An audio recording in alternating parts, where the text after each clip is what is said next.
Good afternoon, members of the Committee of Tourism, Economic Affairs, Transport, and Telecommunication.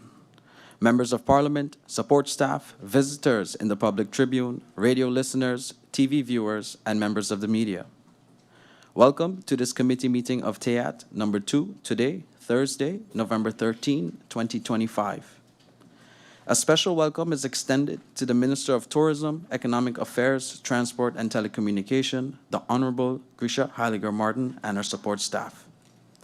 We have established a quorum of 11 members. Please stand for a moment of silence.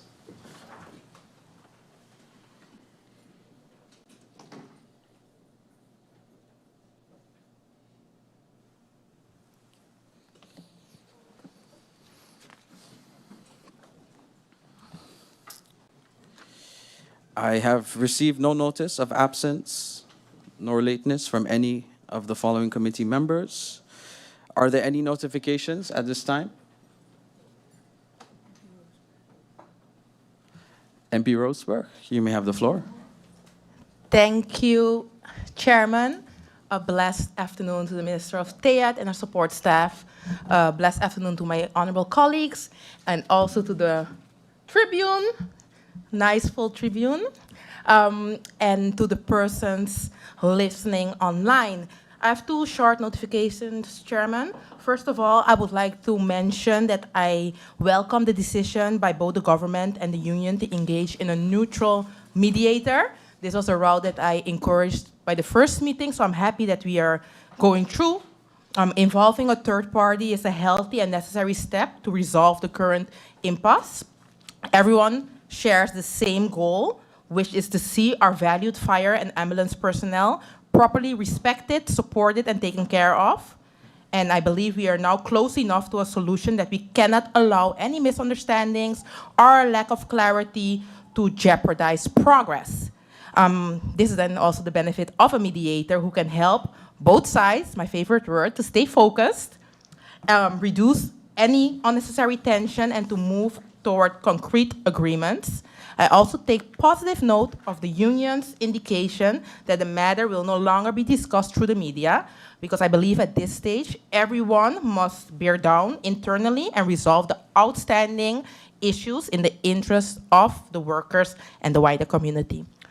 My second notification, it was my first time participating in the Culture Parade, which I believe was a great success. I am looking forward to many years doing so. And I believe the turnout was very impressive. And as it continues to grow, I believe it's a clear sign of patriotism and pride in our islands that is on the rise. And I would like to not take this for granted. When the spirit of unity and culture is moving forward, we must grab the bull by the horns and invest even more into this event. We should build the momentum, strengthen the organization, and make it something even bigger. So I look forward to next year on the Friends side. Thank you. Thank you, MP Roseberg. MP La Cruz, you may have the floor. A blessed afternoon, Mr. Chairman, Griffier, the Minister of CTEATT, support staff, those in the Tribune, and my fellow colleagues here in Parliament. Mr. Chairman, thank you for calling this meeting. But I'd like to make a small comment concerning the meeting that is actually called, which is a meeting of September 6, 2023, to discuss one point, while there's a meeting from September 3rd, 2025, to discuss the whole, in its totality, the whole public transportation.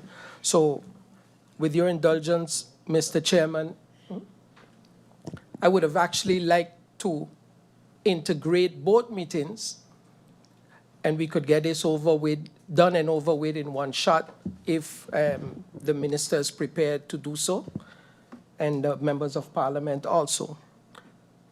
Thank you, Mr. Chairman. Thank you, MP La Cruz. MP Wescot-Williams, you may have the floor. Thank you, Mr. Chairman, and a very good afternoon to you, to our support staff, to my colleagues, members of Parliament, and of course to the Minister and her support staff, and a very good afternoon to all here present in the Tribune of Parliament this afternoon. Mr. Chairman, I need to react to the statement by the previous speaker with respect to this meeting. And indeed, this is a meeting from 2023. It's a meeting requested by myself. It's a meeting requested based on the circumstances at the time. The request for a meeting by the previous speaker is actually for a central committee meeting. Mine was for this committee to meet on the matters that were playing at the time that I requested that meeting. However, of course, now I can imagine persons asking, so why this old meeting when there not only another request pending, remember we have received reports from the Minister of CTEATT regarding this subject. So no member has to stick to the topic of my request dating back to 2023, which I'll explain as we have the discussion. However, any matter can come up during this meeting because of the times that we're in. I myself, actually, if I look at my request in 2023, which was about, by the way, and you would get to that just now, Mr. Chairman, was regarding ads placed at the time asking everybody with a license to come in, and basically everyone could have changed to another license. Those were the circumstances of the time of my request for this meeting. However, no one is limited, neither am I, to stick to that, which is more than 2 years ago. So I just wanted to make it clear because my colleague referred to it. This is a request of mine, but does not stop any other member from talking about the issue at hand as of today. Thank you. Thank you very much, MP Wescot-Williams. MP Irian, you may have the floor. Good afternoon to you, the Chair, Khafir, my colleagues, the Honourable Minister and her support staff, and to those viewing and in the Tribune. Mr. Chairman, I'd like to first start off with thanking everyone who celebrated St. Martin Day yesterday. It was a beautiful celebration. Also to the organizers of the relay race, which I participated in. I'd also like to ask the government for future events like this, where we have almost 700 individuals on the road, to be able to have proper support for the athletes, the young runners, the students, to secure their safety, and also recognize that events like this are basically shut down in other countries. The roads are basically shut down for that period of time. In addition to that, Mr. Chairman, I'd like to take notice and say, I would even say appreciation for the way that the minister has promoted this meeting today, and even yourself, Mr. Chairman, I've seen you have a video out promoting this meeting today. But what I would like from the government is some type of consistency, because we have this one meeting that's promoted all over social media and events and so forth, like it's a movie, I must forget my popcorn. But then we have other meetings that gets no promotion from the government. I mean, the government doesn't even show up to most of their press briefings. So why is this meeting more important than the budget, for example? The budget Amendment 2025, which the government and the majority of persons on the left-hand side supported, which the government now is operating almost illegally because they're making payments without an official budget against the Constitution.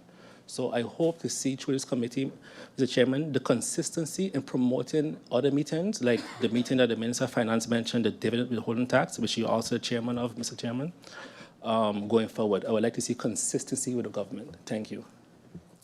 Thank you, MP Irian. MP Lewis, you may have the floor. Good afternoon, Mr. Chairman. Good afternoon, Khafir. Good afternoon to the Minister and her support staff. Good afternoon to my honorable colleagues here in the Tribune. And good afternoon to those also visiting the Honorable House of Parliament. Good afternoon, St. Martin. Mr. Chairman, I would like to say happy post or belated St. Martin's Day to the people of St. Martin. Many reached out and asked me why me and certain colleagues were not present. I believe that St. Martin was built on certain principles and values. None of us are perfect. But when you remove God, which is also stated in our Constitution, meaning no church service was held to bless this island, I was not going to attend. I find it big and blatant disrespect that God was not put first in our country when it comes to our day of celebration. Second of all, I would like to know, what is this government doing on a whole? Reason being, we have so much, we heard what the Ombudsman said with all the different failures of our government. We are taking a lot of beautiful pictures. We are cutting ribbons. We're doing everything, but there's no type of execution. Mr. Chairman, we have a serious problem in this country. This government will be a year on the 26th of November.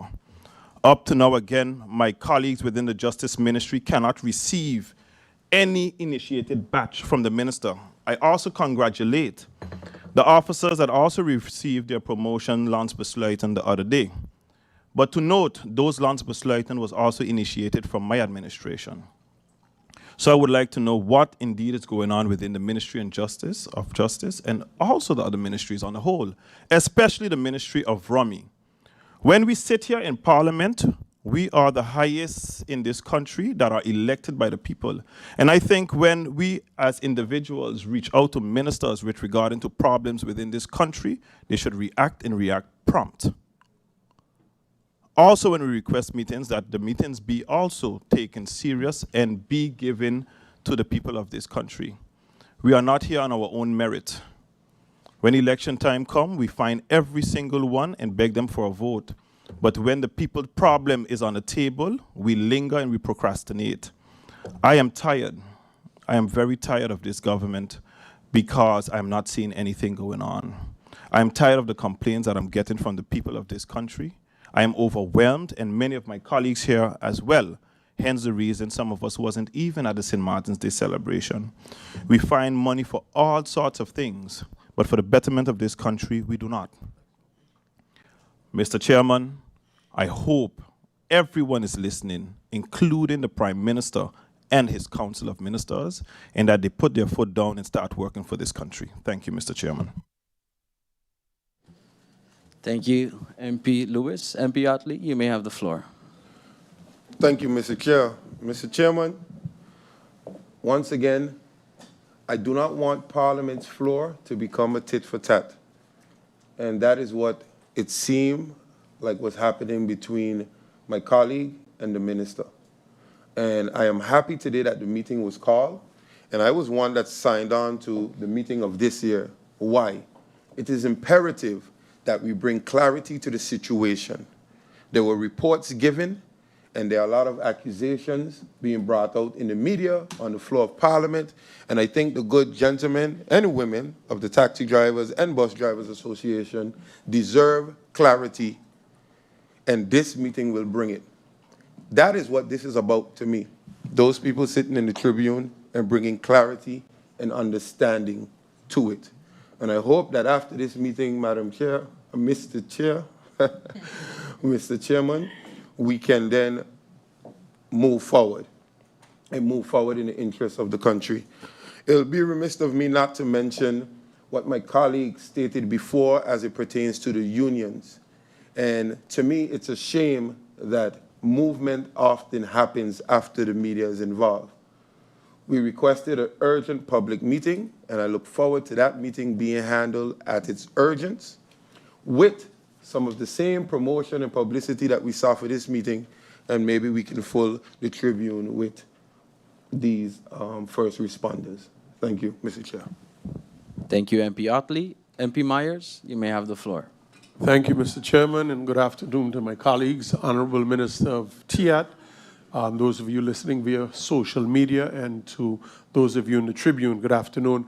Mr. Chairman, I think it is important for me to mention, I don't usually do this on the floor of Parliament, but I think it's important to mention and first of all, express my belated St. Martin Day on behalf of my faction to the people of St. Martin. I believe that St. Martin Day represents the unity of both sides of this island, and we are one people. You know, we are divided by a border, but we are bound by blood. And I think the importance of celebrating that day is more than anything else to manifest our unification, where it started many years ago between Dr. Hubert Petty and Dr. Kladwati. It was the unification to show the world that under all circumstances, that we are one people. And that tradition has now continued for 66 years. So I wish that we continue this tradition for 66 more years.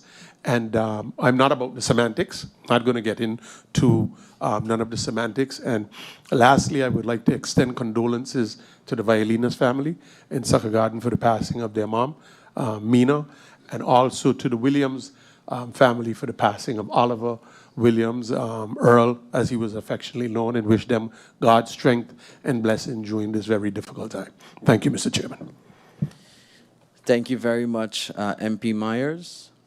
Seeing that there are no more notifications, I also would like to echo the same condolences to the Williams family, and as well a happy belated St. Martin Day to all. Just to get forward with this meeting, regarding the request from MP La Cruz, I would like to concur with MP Wescot-Williams. The meeting was originally rescheduled to get the reports. Now that the reports have been received, hence the meeting.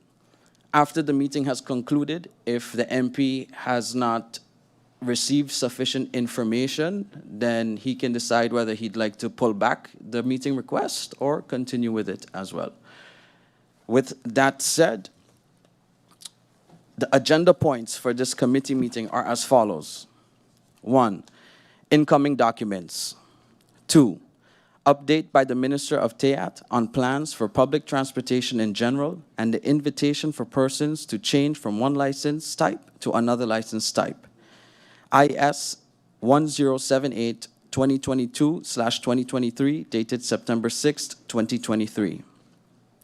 We go over to agenda point number 1, incoming documents.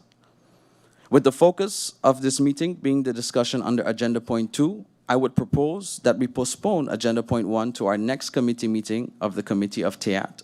This will allow for sufficient time to engage in discussion with the minister under agenda point 2. I would like to ask the floor if there are any objections for that.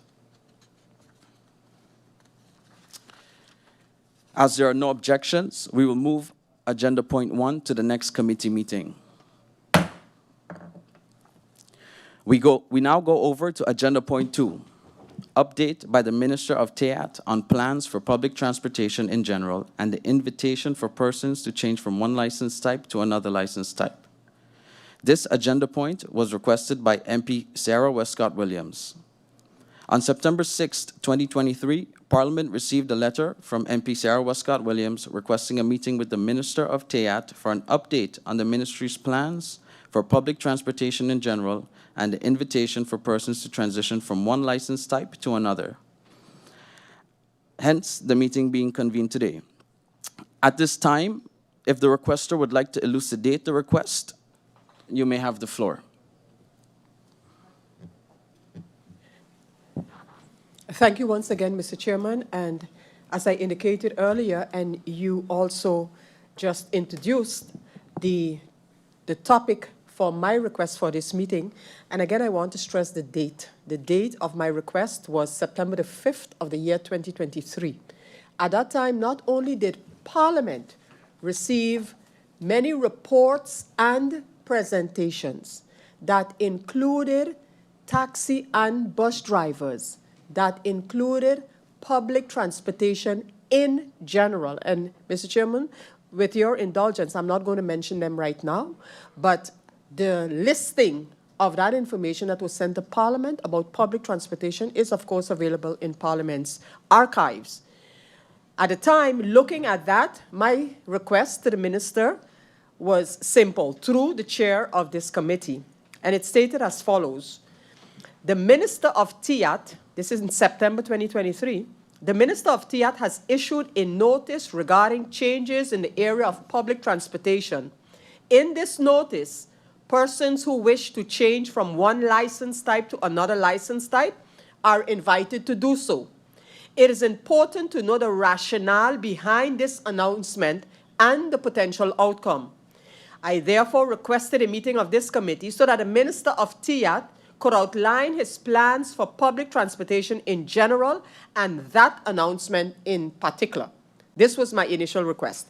In the meantime, Mr. Chairman, we received from the Minister of CTEATT two reports regarding the matter of public transportation on St. Martin. And these are now with Parliament, and I look forward to hearing from the Minister regarding these reports, because I would recommend to Parliament that, if necessary, these reports be handled by this committee in order to, one way or another, draw a line under these reports. Too often, reports, whether directly to Parliament or via the government, are left sort of hanging in Parliament. And I think it behooves this committee to, after hearing from the Minister on this entire matter, that we look at those reports and decide what about them. Do we handle them? Do we discuss them? Do we get recommendations from the Minister? Is there any further action required from the Parliament of St. Martin? However, Mr. Chairman, in the reports that I referred to earlier, during the year 2023, something stands out. And while I know it's not this minister's forte, via this committee, I will ask this minister to ask her colleague regarding the medical insurance of taxi drivers, bus drivers, sole proprietors, and vendors. Mr. Chairman, the records of Parliament would show how often I broach this subject, how often Parliament was told that it was on the verge of being finalized.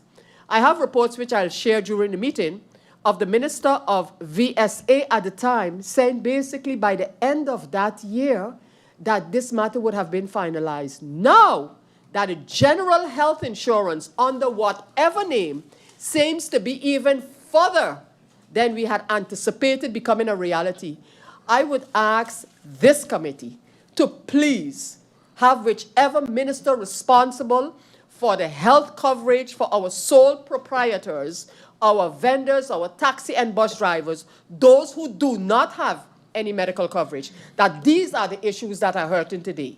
These are the issues that are hurting our taxi and bus drivers today, and the others who fall outside of the board of medical coverage. I've stated this before, and I want to repeat it. It is kind of unfair that a director of an NV would receive coverage as an employee, and our sole proprietors and small businessmen and women cannot, because they are considered their own boss.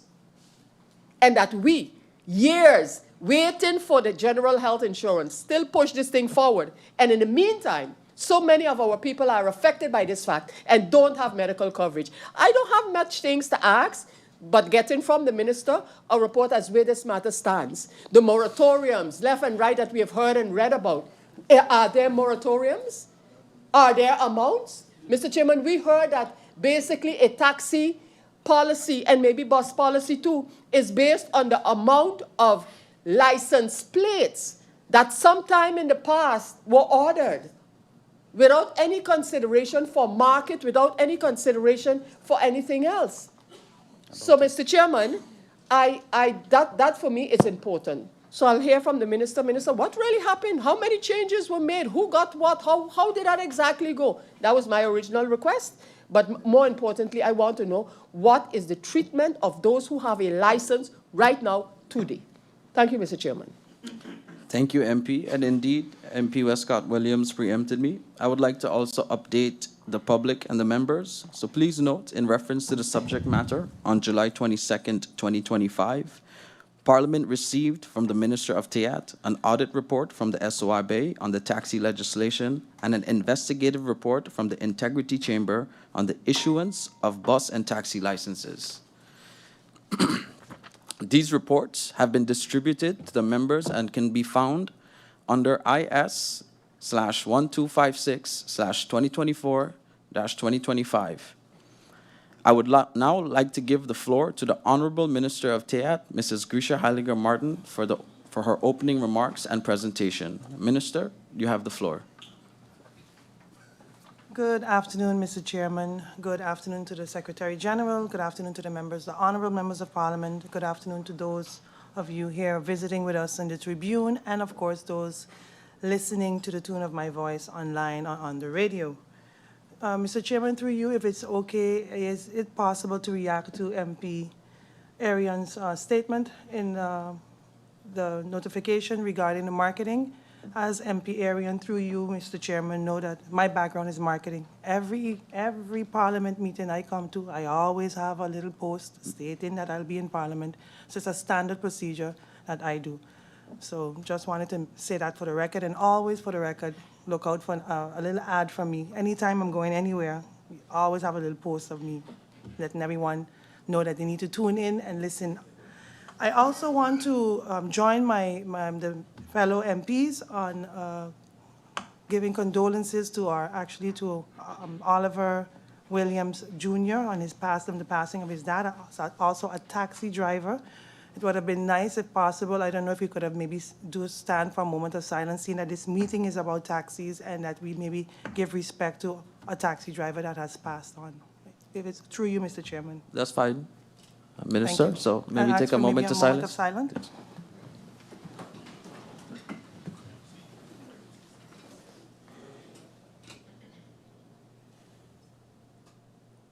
Thank you. Thank you, Minister. You may have the floor.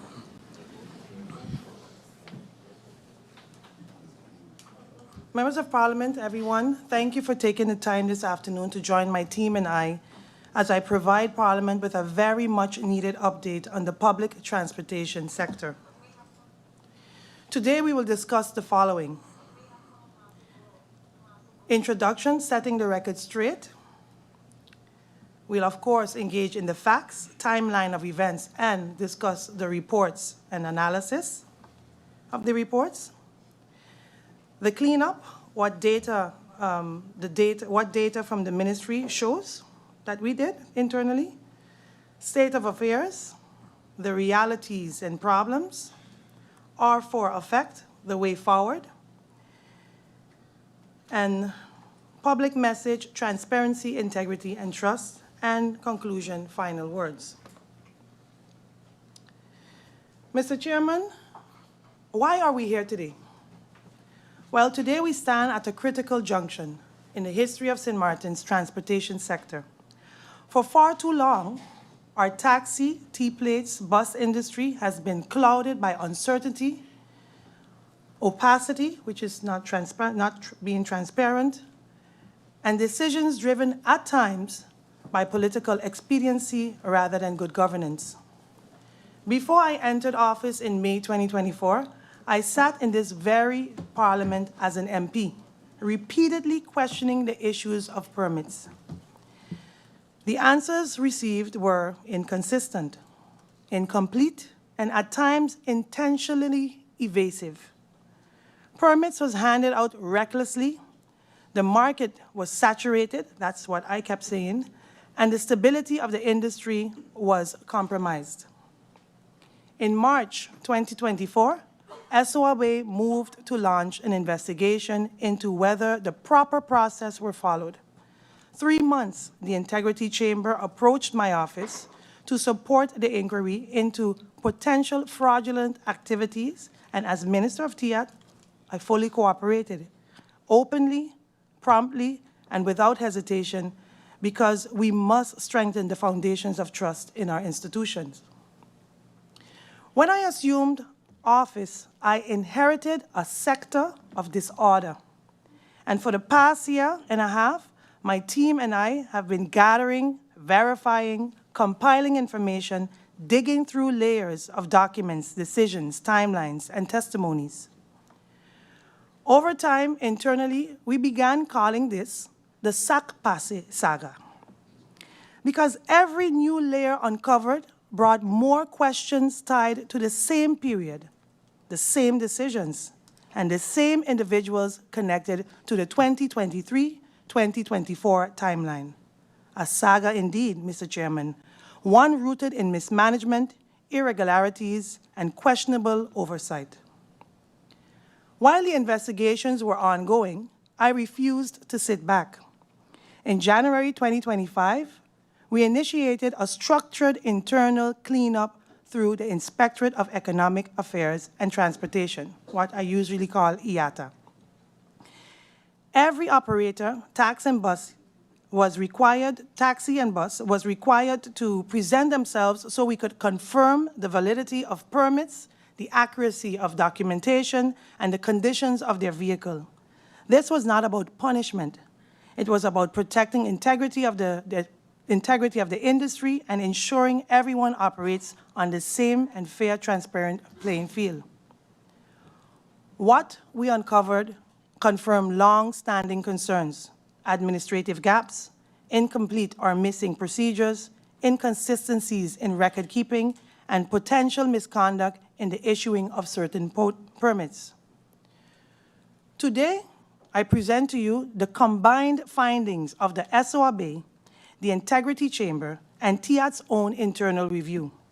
Together, these provide a comprehensive picture of the sector, how it arrived at this state, what was done, and what was neglected, and what must now be corrected. But this presentation is not merely about exposing mistakes of the past. It's about charting a responsible, transparent, and sustainable way forward. We will show you the timeline, the facts, the lessons, and present clear solutions and regulatory steps to bring order, credibility, and accountability back to the transportation industry. St. Martin deserves a transportation sector that is organized, fair, and future-ready.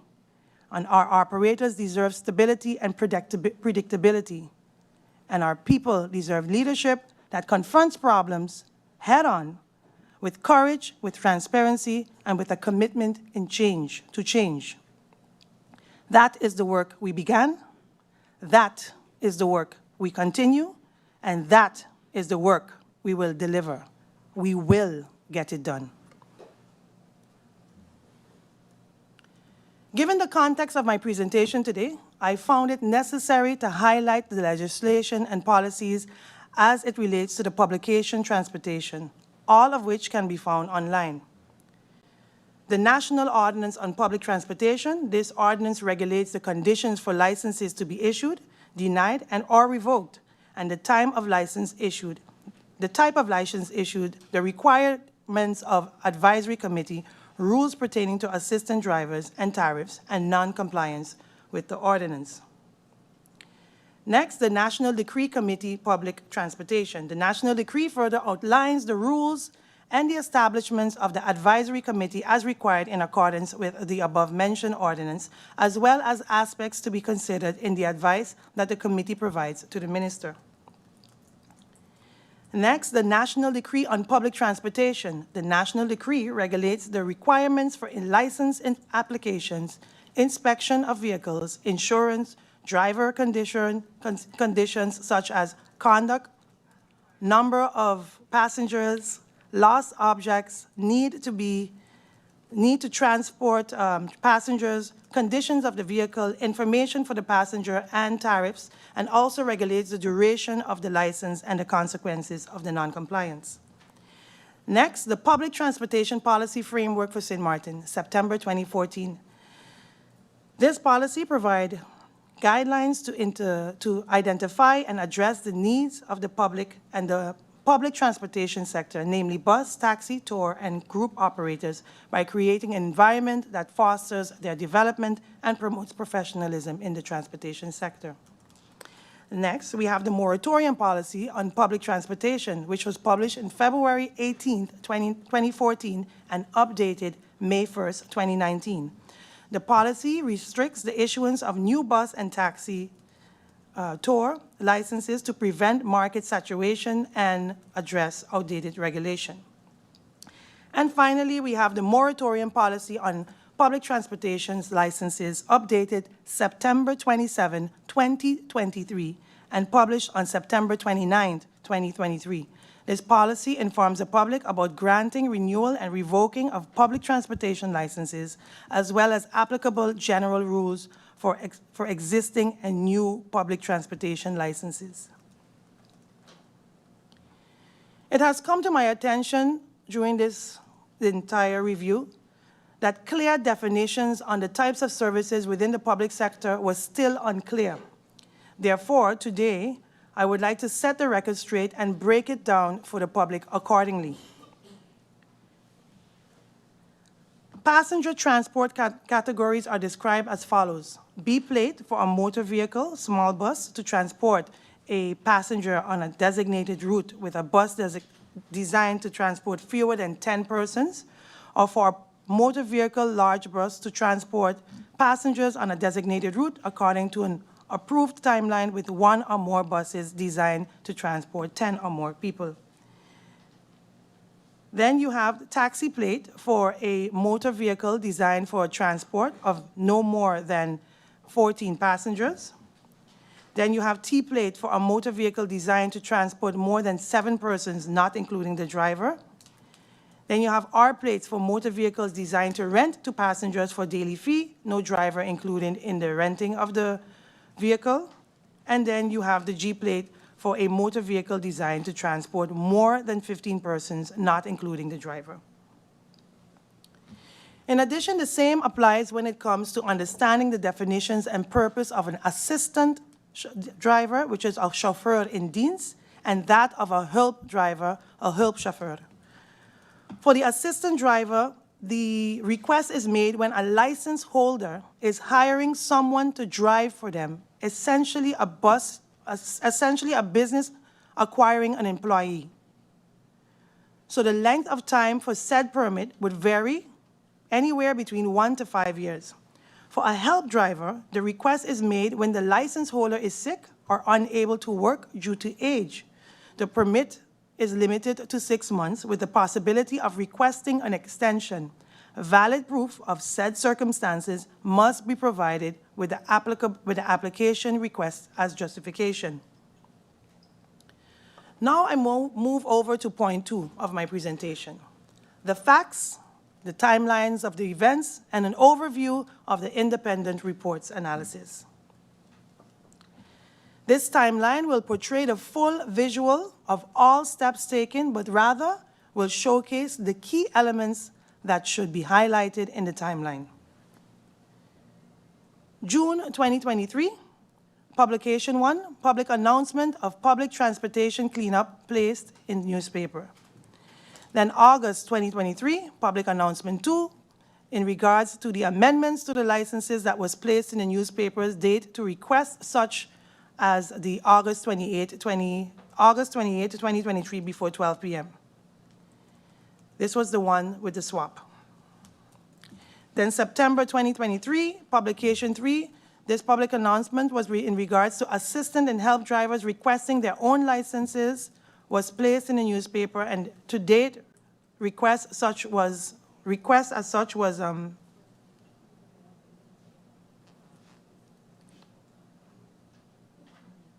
date to request such was September 11, 2023 by 12 p.m.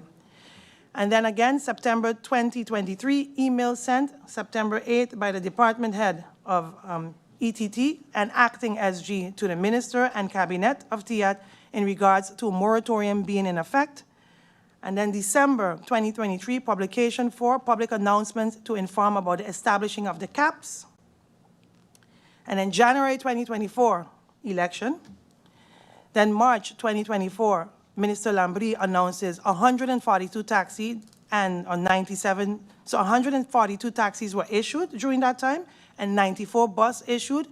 And that's the exact time, the same month that the SOA investigation began. Then May 2024, I was sworn in personally on May 2024. And then in June, right after I got sworn in, Integrity Chamber began investigation and public announcement hold on the license. Oh, and then I made a public announcement that I will hold out on issuing all licenses. Then January, a few months later, we started the review and began the confirmation letter process. Then from February to August 2025, registration deadlines extended till August 8th to be exact. I remember that very well. And then March 2025, SOA final report completed. April, Integrity Chamber final report completed. June 2025, Ombudsman received second complaint because there was a few complaints coming in. There was one, we missed one complaint prior to that. And then July, I issued a moratorium because of these complaints. And then August 2025 to date, I gave a little overview in August and during press briefing. So this is what has been happening over the past year and a half. Now let's get right to it. S.A. provided their independent audit on the compliance with legislation for taxi licenses, but who are they? So they only focused on taxi licenses between that period. But who is S.A.? S.A. is considered an expert in auditing and consultancy within the public sector. They provide advisory support, services, and are considered the official internal auditor of the government of St. Martin and Curacao. They are a private foundation which ensures their independence from government as advisors and auditors, not only for government, but also for government-owned entities. So what was their assignment? Well, they aimed to verify from a selection of 80 permits if the taxi process compiled with all the legal procedures. I'm going to say clearly 80 permits because that's all we could have found for us to provide them. The scope of the work was included in 5 areas: contravention with the laws, policies and procedure, accuracy and completeness of official documentation, lawful insurance of licenses, revenues from process fees and accounting, and functionality of the process and risk gaps. Within their report, the summary of observations were categorized in the following areas, assessing the levels of risks and impact and the respective headings and colors. This is an overview of 4 categories and their description. Critical is red, where there is a high risk and high impact. Major is orange, where there is a mid to high risk and impact. Moderate is yellow, where there is a mid to low risk and impact. And minor is green, where there is low risk or low impact. In the various categories, it can be seen and noted as follows. There were 6 categories of the process that was deemed critical, in red, 2 categories of the process that was deemed major, in orange, and only 1 category area of the process that was deemed moderate. It is worth mentioning that no area had any minor categorization.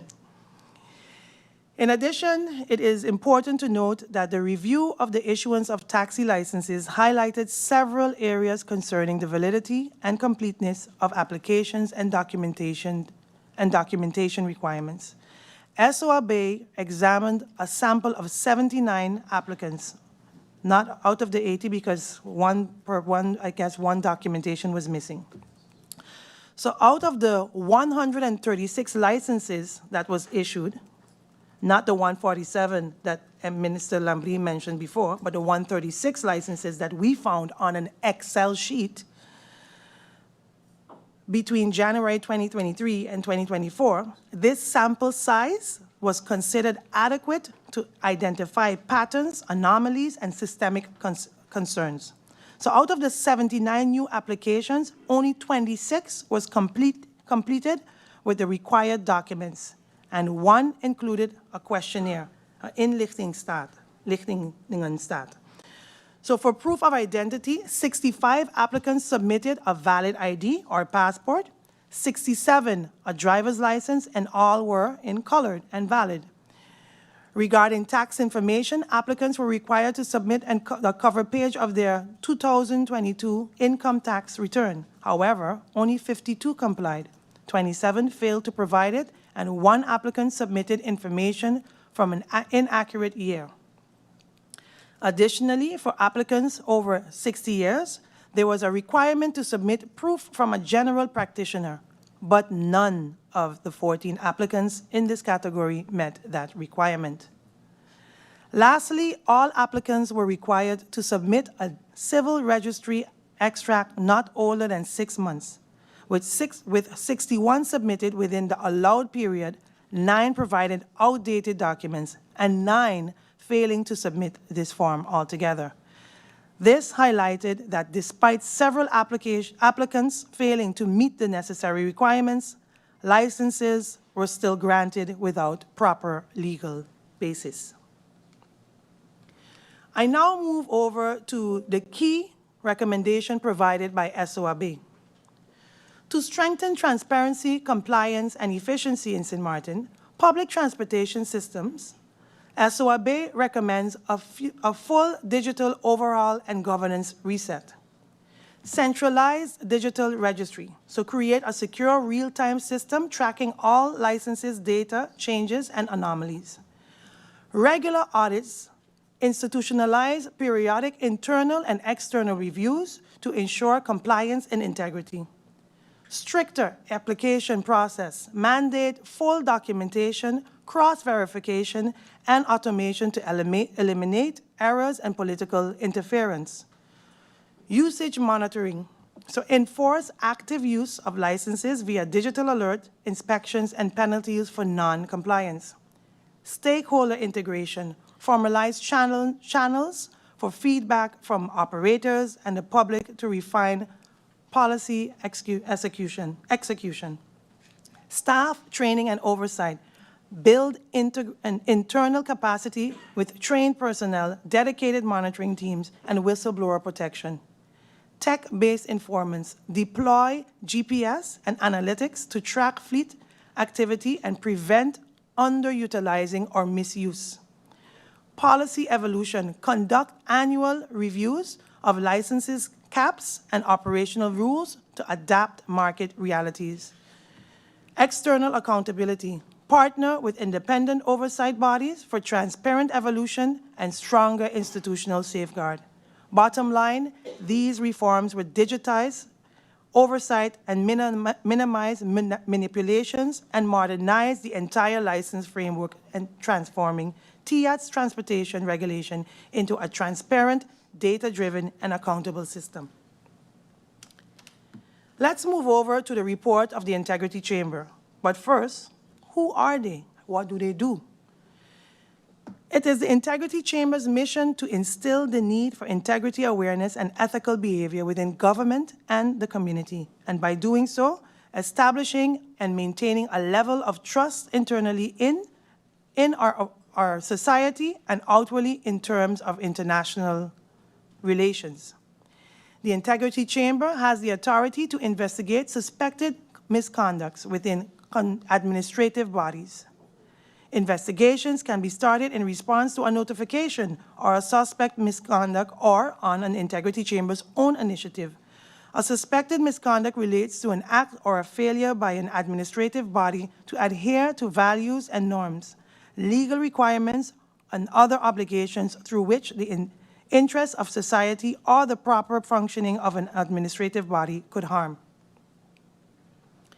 The Integrity Chamber initiated their own investigation and on the subject matter at hand.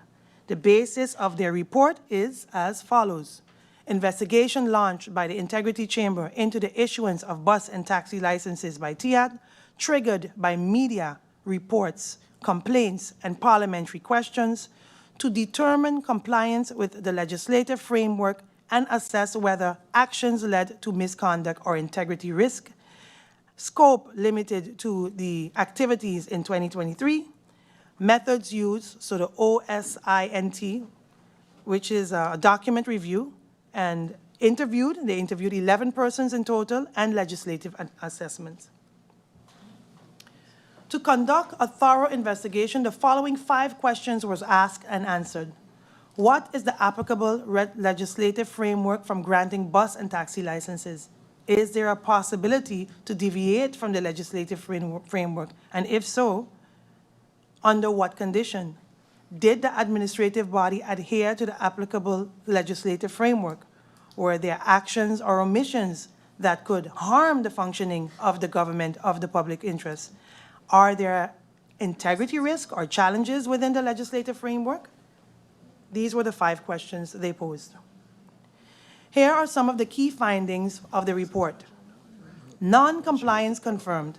The legislative framework was not adhered to in multiple stages of the license process. Systemic gaps were identified, such as licenses were issued before the revised 2023 moratorium was formally published, deadlines ignored, licenses granted and requested outside the official submission window, incomplete application files lacking mandatory document and ministerial advice, denied application were not properly followed up or documented. In regards to government and oversight failures, it was noted that there is a missing procedure clarity, so no standardized written procedures or clear interpretation of the legislation requirements. Absence of mandatory advisory committee, leaving the minister without formal expert guidance. Weak checks and balances, oversight comprised by direct ministerial and cabinet involvement in the operational decision. Centralized influence, nearly all licenses advice originated from a single individual reporting directly to the minister. With respect to the data and policy deficiencies, there was a CAP system under the moratorium policy 2023 was based on unverified arbitrary data from uncollected number of plates, not actually licensing records. So no supporting reports or analysis justified lifting the moratorium or determining new caps. Decision-making lacked departmental input and occurred under time pressure close to election and raising concerns of political influence. Now, for institutional risk and integrity concerns, it was noted that management, SG, and the department head failed to act or document resistance against improper procedure, which I mentioned earlier was actually missed because they did indeed send a letter, an email to the minister then and telling him to take cautions and to follow proper procedure. Integrity safeguards absent, no mitigation of the risk such as conflicts of interest or favoritism. The environment enabled potential misconduct, and if direct evidence of fraud and bribery was not confirmed. Lastly, what was the impact? All of the above led to an environment that facilitated the occurrence of misconduct, as stated in the Integrity Chamber's report, and I quote, while the investigation did not provide sufficient evidence of the deliberate occurrence of the misconduct such as fraud, favoritism, bribery, or vote buying, the lack of checks and balances and administrative control makes it likely that these misconducts and others occurred, ultimately harming the public's trust in the ministry and in government. The combination of weak governance, poor documentation, and political interference undermined public trust in the ministry and government.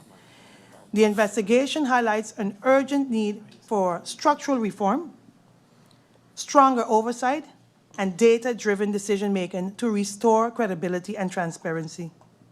The Integrity Chamber has already uncovered serious shortcomings in the process conducted by the players involved. And if such revelations can be made by an oversight body, imagine what can be unveiled by a full investigation carried out by our national detectives, an entity empowered to pursue justice with the rigor of the law. Integrity Chamber recommendations to strengthen CTEATT's integrity framework, review and modernization legislation, update laws governing bus and taxi licenses to close gaps, reflected modern practices to ensure fairness and public safety, reinstate or clearly redefine the Public Transportation Committee mandate and structure and authority, integrate an integrity risk assessment into all legislative reviews, standardize and documentation procedure, clearly define roles, responsibilities, and decision-making authority in the license process, establish standardized templates, checklists, and 4I principle to reduce misconduct, risks, favoritism, misuse of authority, conflict of interest. Build capacity through integrity training, provide targeted training and workshops on ethics, transparency, decision-making for all staff involved in the license processing. Implement periodic refreshers and reminders to reinforce an integrity-driven culture. Enhance interdepartmental cooperation, strengthen communication and data sharing across CTEATT's department via secure systems and structured meetings. Reward collaboration and continuous evaluation effectiveness to ensure seamless and coordination. Fifth, define and regulate discretionary authority.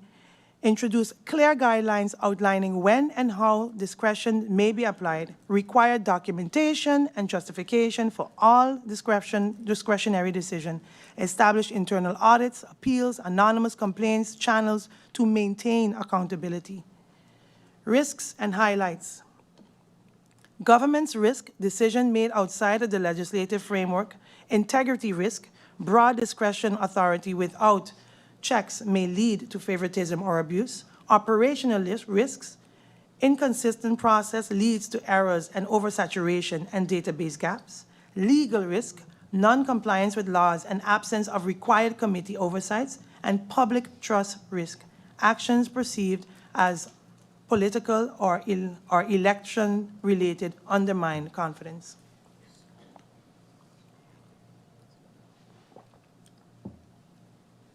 Minister? No. Minister, may I just adjourn for 2 minutes as I just need to use the restroom, Okay. please? No problem. Well, I'll adjourn for 5. Meeting adjourned.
A pleasant good afternoon to all tuned in.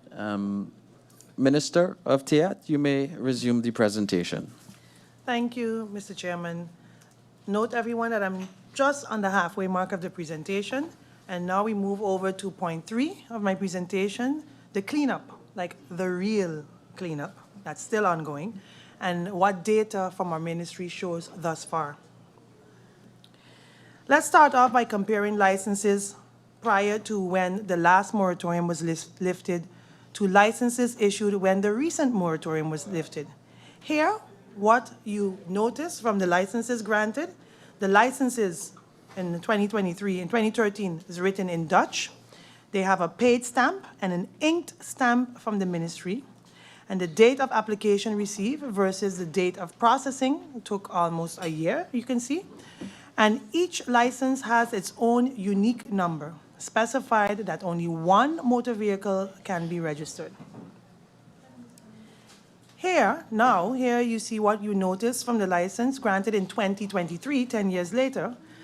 The license are now in English, has no physical stamp next to the ministry stamp. Licenses was issued in less than 2 months from the date of application, and the license automatically expires if it ceases to be in the license primary source of livelihood, and the license has no license number, no div number, and div number it has a div number and no crib number. So when you put them side by side, you can clearly see the difference. In some way, the licenses in itself, being in English, allowed for all to understand what exactly they receive. However, in 2023, the conditions were listed and not just the laws being referenced to as done in the 2013 version. These conditions alone imply that from the data we gathered, persons should not have received the license they were issued. In addition, it was considered unfair to have such a process expedited when the department itself struggled with additional backlogs for various licenses that were received way in advance of the process. I will later explain what the next steps will be once I've highlighted the ministry's finding. The confirmation process, let's explain the objectives and timeline. So the Inspectorate of Department of CTEATT, which is CTEATT, has instituted the confirmation process as a means to verify and keep up-to-date records on the public transportation license holders. The objective was to ensure all passengers, transport operators are operating legally with a valid permit issued by the Minister of CTEATT, to update and maintain an accurate 2025 database of all active operators, to strengthen transport control and enforcement by equipping the transport control unit with verified up-to-date operator and vehicle information, and to provide and address issues encountered in 2024, including unregistered operators, assistant drivers with expired or canceled permits, illegal plate sharing, and non-compliant vehicles, to improve road safety and by verifying that all passenger transport vehicles met operational and safety requirements. That was the gist of what we did between January and August of this year. As of 2024, here is how the confirmation process started. So February 5th, annual process for 2024, canceled. No immediate new deadline given. Confirmation process was executed in 2023, way before the lifting of the moratorium. Then on the 19th of March, 2024, the operators advised to visit offices on specific days, times to get letters. Then on the 8th of January, confirmation process announced for January 2025, for the year 2025. And then the 7th of February 2025, reminders were sent to associations in regards of compliance and confirmation process. And then the 25th of February 2025, deadlines were given no later than Tuesday, the 25th of February 2025, for registrations to receive letters. And then July 2025, CTEATT request for all stakeholders to comply by August 8th. So we kind of extended it. We gave it 6 months, but extended it to 8. And this extends the timeline underscores that failure may result in classification as dormant. So the 13th and the 14th of August 2025 issuance of confirmation letters suspended until further notice. The process formally suspended originally or extended deadlines has passed. So this was the timeline of the entire procedure. The total number of bus operators, and this is now our findings, for 2025, based on the confirmation letters process and cross-reference with the road tax payments, amounts to 167 bus operators. However, the total numbers of issued bus licenses that we have in our system is 300. The breakdown is as follows. Individual permits, 129. Company permits, 9, of which the total of the license plate of the company permits is a combined equal 38. So 129 and 38, and that's how you get your 167. However, only 29 plates was registered as being in use by August 2025 based on the road tax payment information. So we can only assume that there may be approximately over 100 of them operating illegally, or maybe they don't have a bus. We're not sure as yet. All permits fall under the category of big bus, grote autobus. The above number amounts to 138 operators, and there are still 29 more operators who have been identified on the road tax payment list, but with no records of IATA since the confirmation letter process. So to the right, the following information gives a breakdown, the right of this presentation. It gives a breakdown on the profile of the operators who are individual permit holders in the industry based on age and nationality. So total bus drivers, the total male bus drivers, 121, total female bus drivers, 8. The average age of a bus driver, this is based on the 130 that we have confirmed. So the average age is 61.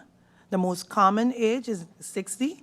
The oldest age is 82, and the youngest age is 86, sorry. The oldest age is 86, and the youngest age is 30. The highest nationality is Dutch, some neutralized as Dutch citizens, and the second highest, Haitians, and the rest a mix of different nationalities of Haitian descent. Sorry? Naturalized. Sorry, naturalized. According to information received by IATA, 87 new bus permits were issued in 2023. But from this number, the ones that was issued in 2023, 66 of them are registered with IATA and paid road tax. 21 permits are not listed with us, 24 permits, and 11 permits from the list have duplicate numbers. 11 of them has the same numbers, duplicates. Showcased here are 2 examples of such a case. What can also be observed is that the div number and the crib number remained unchanged for both permits. So it is not known as to whom the crib number truly belongs. Also noteworthy is the fact that all those issued during the saga, during that period, absolutely none can be found in our system. Like I said, received everything on paper or digitally. Everything is on paper. So all of these that was issued then are only on paper. And we only have them on an Excel sheet listed. In regards to taxis, on the left, you will see the total number of taxi operators encountered during the confirmation letter process and cross-reference with the road tax payment amount of 454 that has complete information with IATA, while about 451 people who made their road tax payments, so there were only 451 that made their road tax payments of the 454. This would mean that 3 operators did not pay their road tax. However, through further cross-referencing, there is 27 people from the 424 whose name is not mentioned in the road tax payment list, possibly due to not being aware of the vehicle or not due to not being owner of the vehicle or not having yet made the road tax payment by the time this information was shared. So unlike bus permits, taxi permits are issued solely on an individual basis. On the right, you will see a breakdown of the age of nationalities. But before I continue, in our system, we have 600 taxis registered. And in compliance, we have 454. 600 taxi registered, that means another 100 and something is orbiting out there, just to make it clear. So we have on your right, you will see a breakdown of age. We have a total of 313 males and 142 taxis. Average age is 60, and most common age is 60 something. I don't know what that was. So average common is also, most common age is 60, is in the 60s, the mid-60s. The oldest taxi driver, the oldest age is 91, and the youngest is 24. What's wrong with me today? The highest nationality is Dutch. Second highest is also of Haitian descent. Active taxi 2023 permits. So according to information received by IATA, 136 new taxi permits were issued in 2023. And from this number, 107 permits mentioned on the list were verified among the 454. 29 people on the list were not verified among the 424, and 34 permits encountered during the verification letter process amongst the 454 were not mentioned in the 2023 Excel list. So there are approximately additionally 30 permits unknown to IATA at the moment or more. There are 2 permits that share the same permit number. And however, one of these permit holders is supposedly deceased based on information received internally, and one permit holder is deceased based on arbitrary posting in the Daily Herald. Arbitrary posting. Yeah. From the data gathered through the confirmation letter process, along with cross-references with the road tax payments, the information highlights the following. T-plates, 137 T-plates were paid at receiver's office for 2025. 80 plates are described among 29 companies, and then 57 plates are issued among 40 individuals, and upon further analysis, several of the individuals do in fact have a touring car permit and are registered with Chamber of Commerce. However, their vehicles are registered in their individual name. The G-plates, 80 G-plates were paid at receiver's office for 2025. 64 plates were issued among 18 companies, and 16 plates were issued among 9 companies. And as with the T-plates, several of the 9 individuals were found to have legitimate documentation for their operation. However, the vehicles are registered in their individual names. So while reviewing documentation on touring cars and unregulated transport, what stood out the most was the following.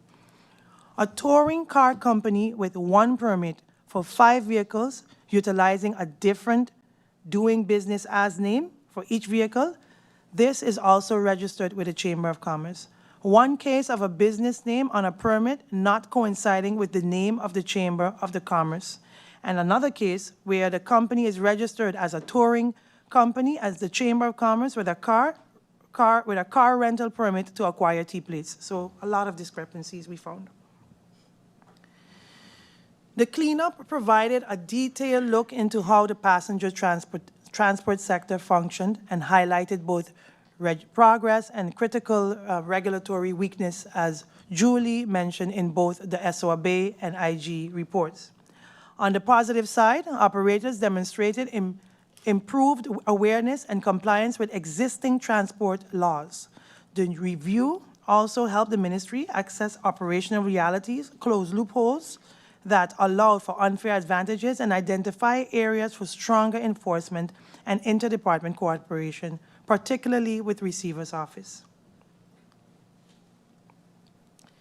So when you compare St. Martin to other islands, let's do that, in reference to their visitors and count of population and the amount of taxi buses. St. Martin, we have well, actually, it's a little more than that, 700 stay over and 1.6 million cruise passenger. Our population is about 50,000. And we have about, like I stated, 600 taxis registered and 300 buses registered.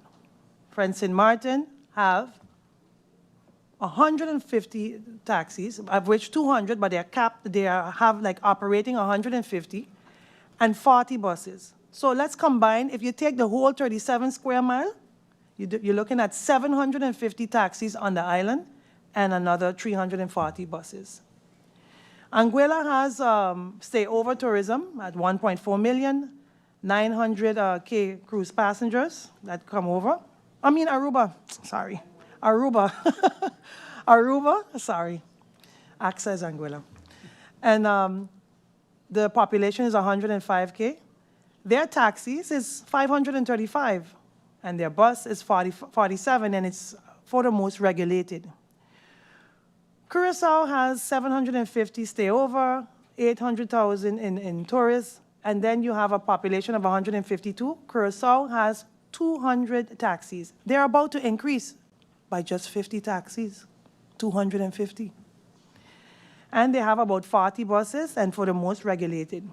SKB, St. Kitts, 104,000 stay over, 750 crews, 35,000 population, and their taxi is about 520. They just recently increased it, and their buses is regulated.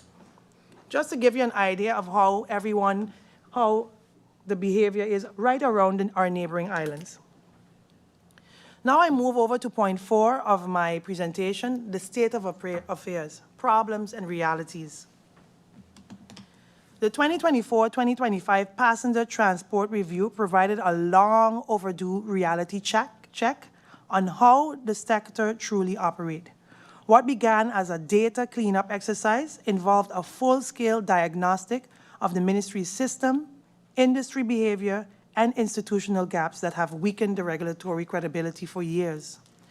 Both ministries' internal findings and the Integrity Chamber investigation reached the same conclusion. Our transport licenses framework is outdated, inconsistently applied, and vulnerable to misuse.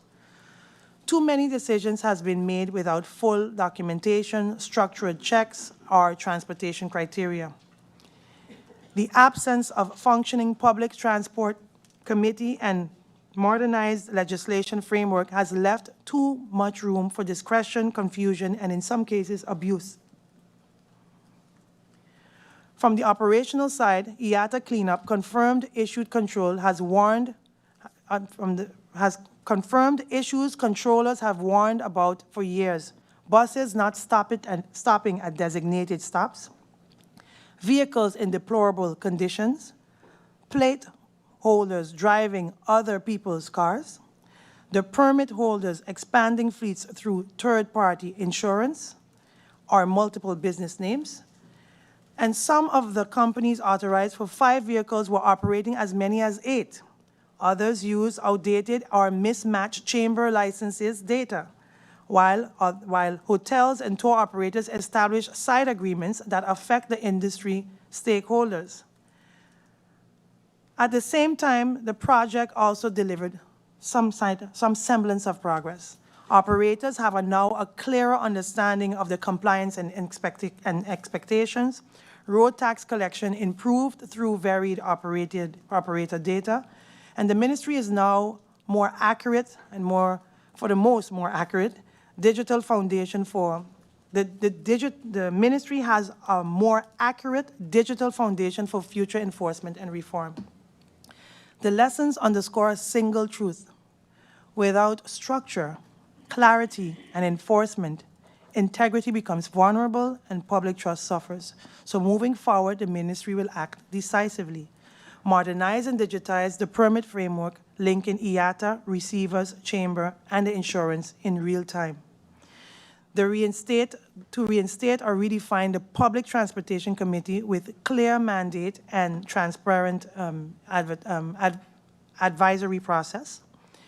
enforce accountability into standardized permit templates, clear power of the attorney rules, and policy controls to prevent the fleet abuse, and to strengthen integrity and oversight, ensuring decisions are data-driven, procedurally sound, and free from political influence. The transport section touches every household and every commuter and every visitor. So reforming it is not about punishment, like I said, it's about restoring order, fairness, and public confidence in one of our country's most visible services. And this is how we rebuild credibility, safeguard integrity, and make public transport work for us. Before I proceed with point 5, I want to make note to exactly why we're here in this meeting. I was going to say chair lady, but Member of Parliament Sarah Wescot-Williams asked exactly what was the gist of the August 2023 announcement. It was a cleanup. That was their version of a cleanup. So when they swapped, they revoked. That was what they called a cleanup, compared to what we are doing and still doing now, because it's not easy. Now the way forward, 5-phase plan. Phase 1, I think we've already done that. Data verification and compliance, which we did. We cleaned up, for the most, the transport permit records and verified compliance with insurance, road tax, and inspection, and established database of active versus dormant. Now we're at phase 2, permit realization and driver certification. We're currently at this phase. Revoke non-compliant dormant permits with appeals. But let me pause there. I'm pausing here because a lot of people were innocent in this.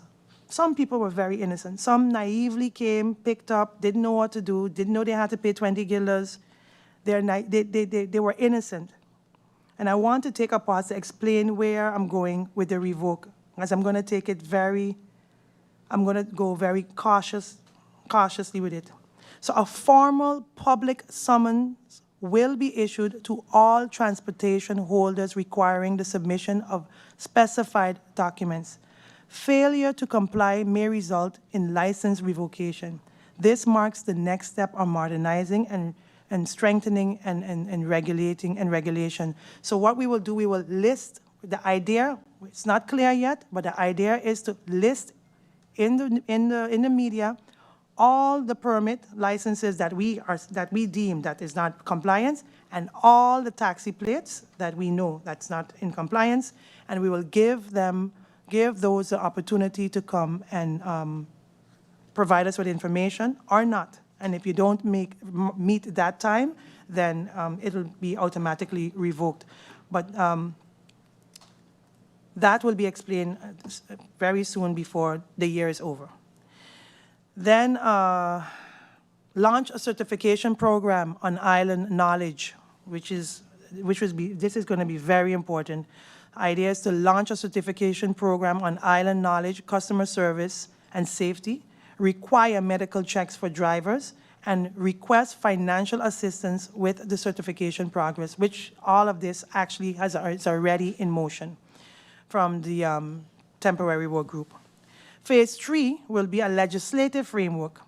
Now, based on all of that, we will draft an amendment to passenger transport ordinance, pilot mandatory digital dispatching for taxi buses, that too in discussion with the industry. We will not just issue a digital dispatching system without their input. Request for financial expert assistance with certification, which we will be requesting, that I think already has been made for this one in advance.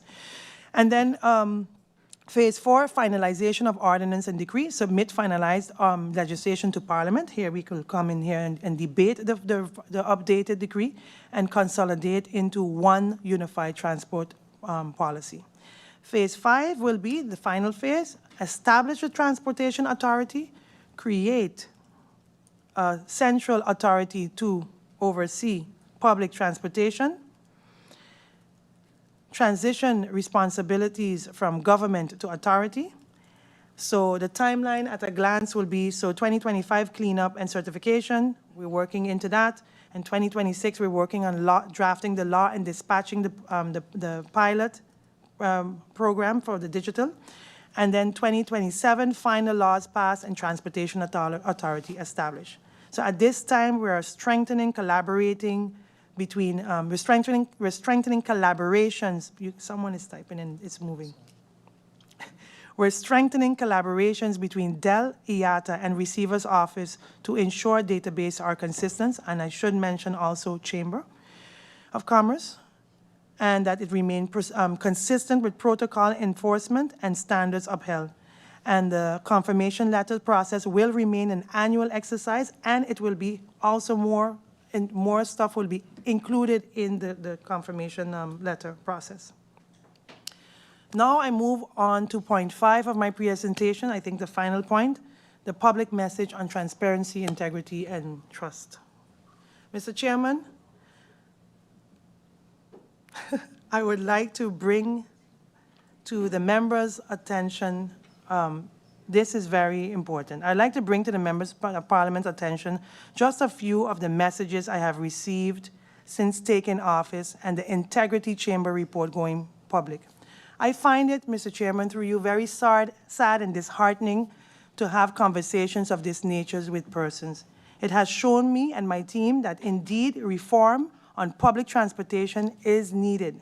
The illegal activities of renting licenses at ridiculous fees must indeed stop.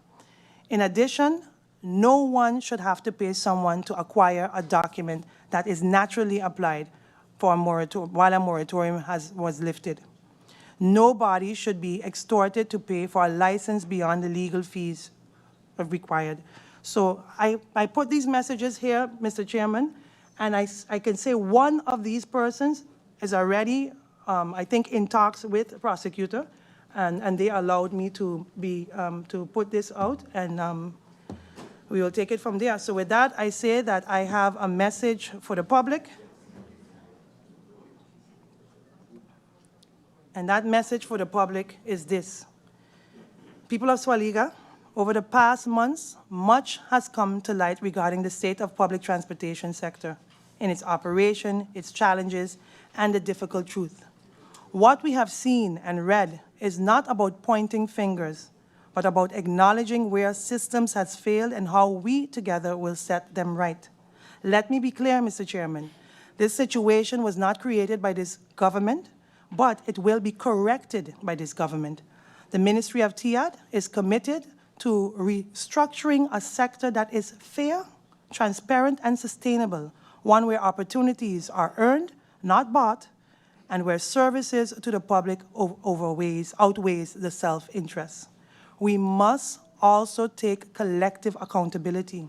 Laws were ignored, procedures were bent, and the culture of looking out for others took root at the expense of national progress.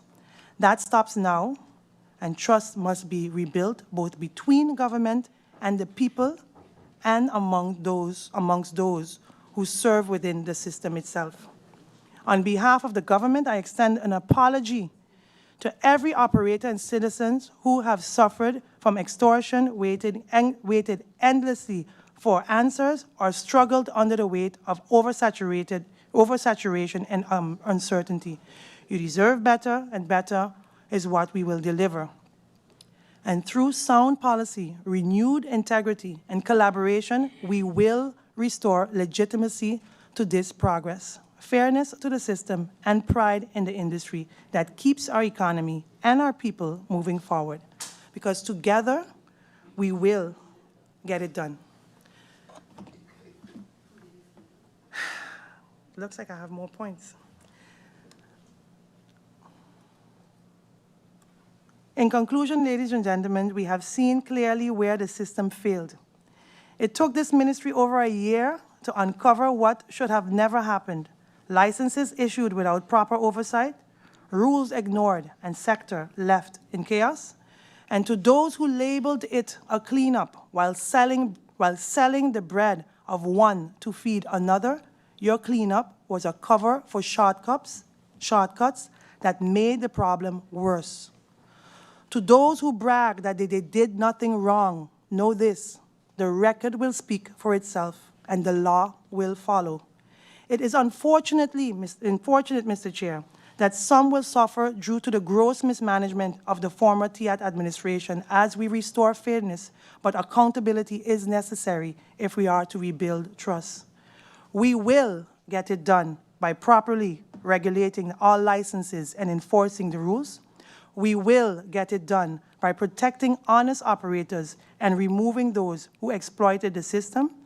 And lastly, we will get it done by restoring integrity, transparency, and public confidence in our sector. With that, I end, Mr. Chair, and I look forward to any questions, suggestions. I'm open to suggestions that the members of parliament may have. Thank you. Thank you very much, Minister, for the presentation. Minister, before we go over to the floor, we will adjourn for 5 minutes. Please. Thank you.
A good afternoon to all that are tuned in.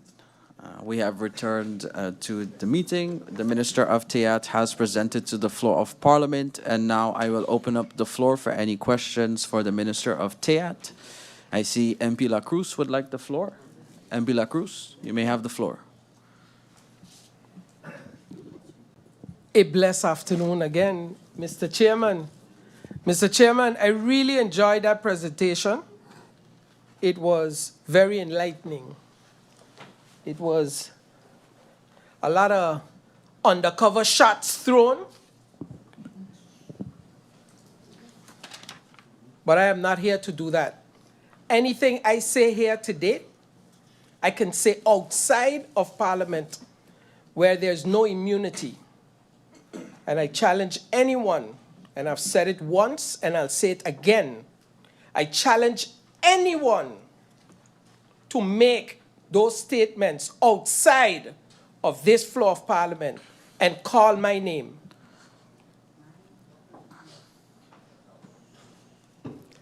I will, what we call here now, I will bummel you. Those who got it, got it. Mr. Chairman, I'll start by reading a nice quote. It goes like this. When someone tries to flip the script to cover their own misdeeds, that's not transparency, that's deflection. And the trust always catches up, no matter how loud the distraction. I could not have said it better myself. Mr. Chairman, these are the words of the Minister of CTEATT on her Facebook page, her post. After I called for the message, I called for her resignation concerning the allegations of what is actually taking place. Right now, where the minister is in charge of a ministry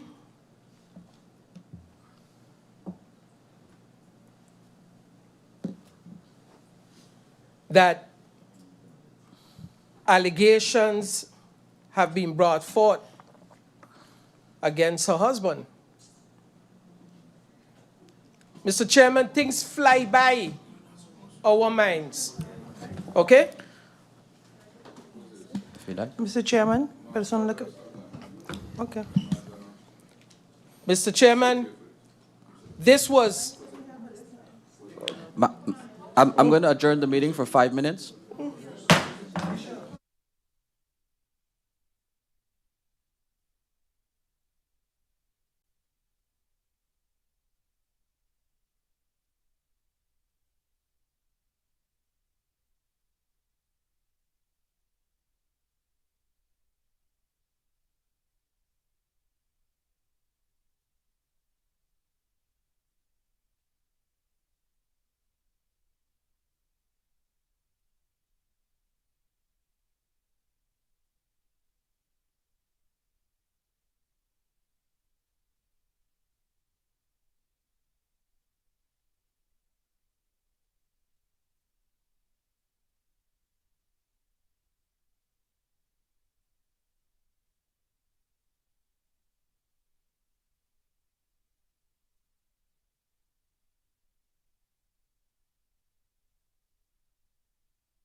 Good afternoon to all. As we've returned from that brief adjournment, I see MP Sarah Wescott-Williams would like the floor.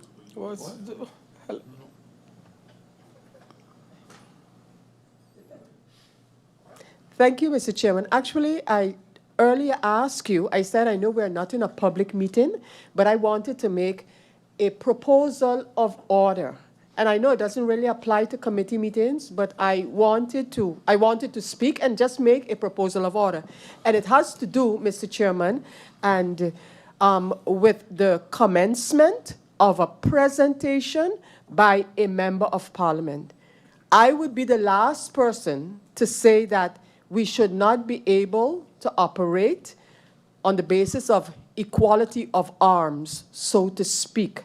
However, until there are rules established for members of parliament to use the presentation, the visual presentation, I would want to suggest to you, Chair, and to the other members, don't then let us start with it unprepared. Mr. Chairman, I'm not saying that because of wanting to curtail any member of parliament.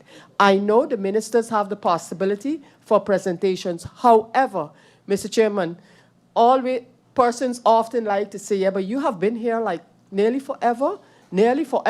And I have experienced what it means to have a member of parliament request to use the visual presentation here in parliament to show up persons. And at that time, years ago, I said no, until we have regulations that every member of parliament, if they so desire, can use visual presentations, we are not going to start it.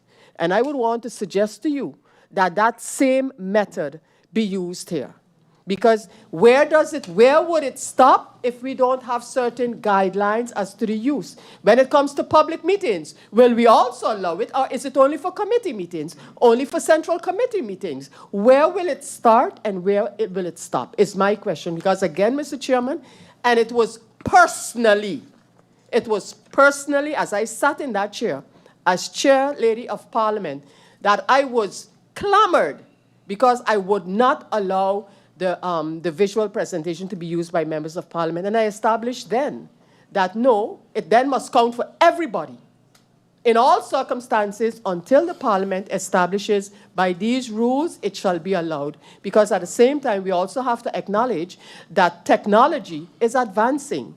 And I guess we will be, as members of parliament, we'll have to take that decision.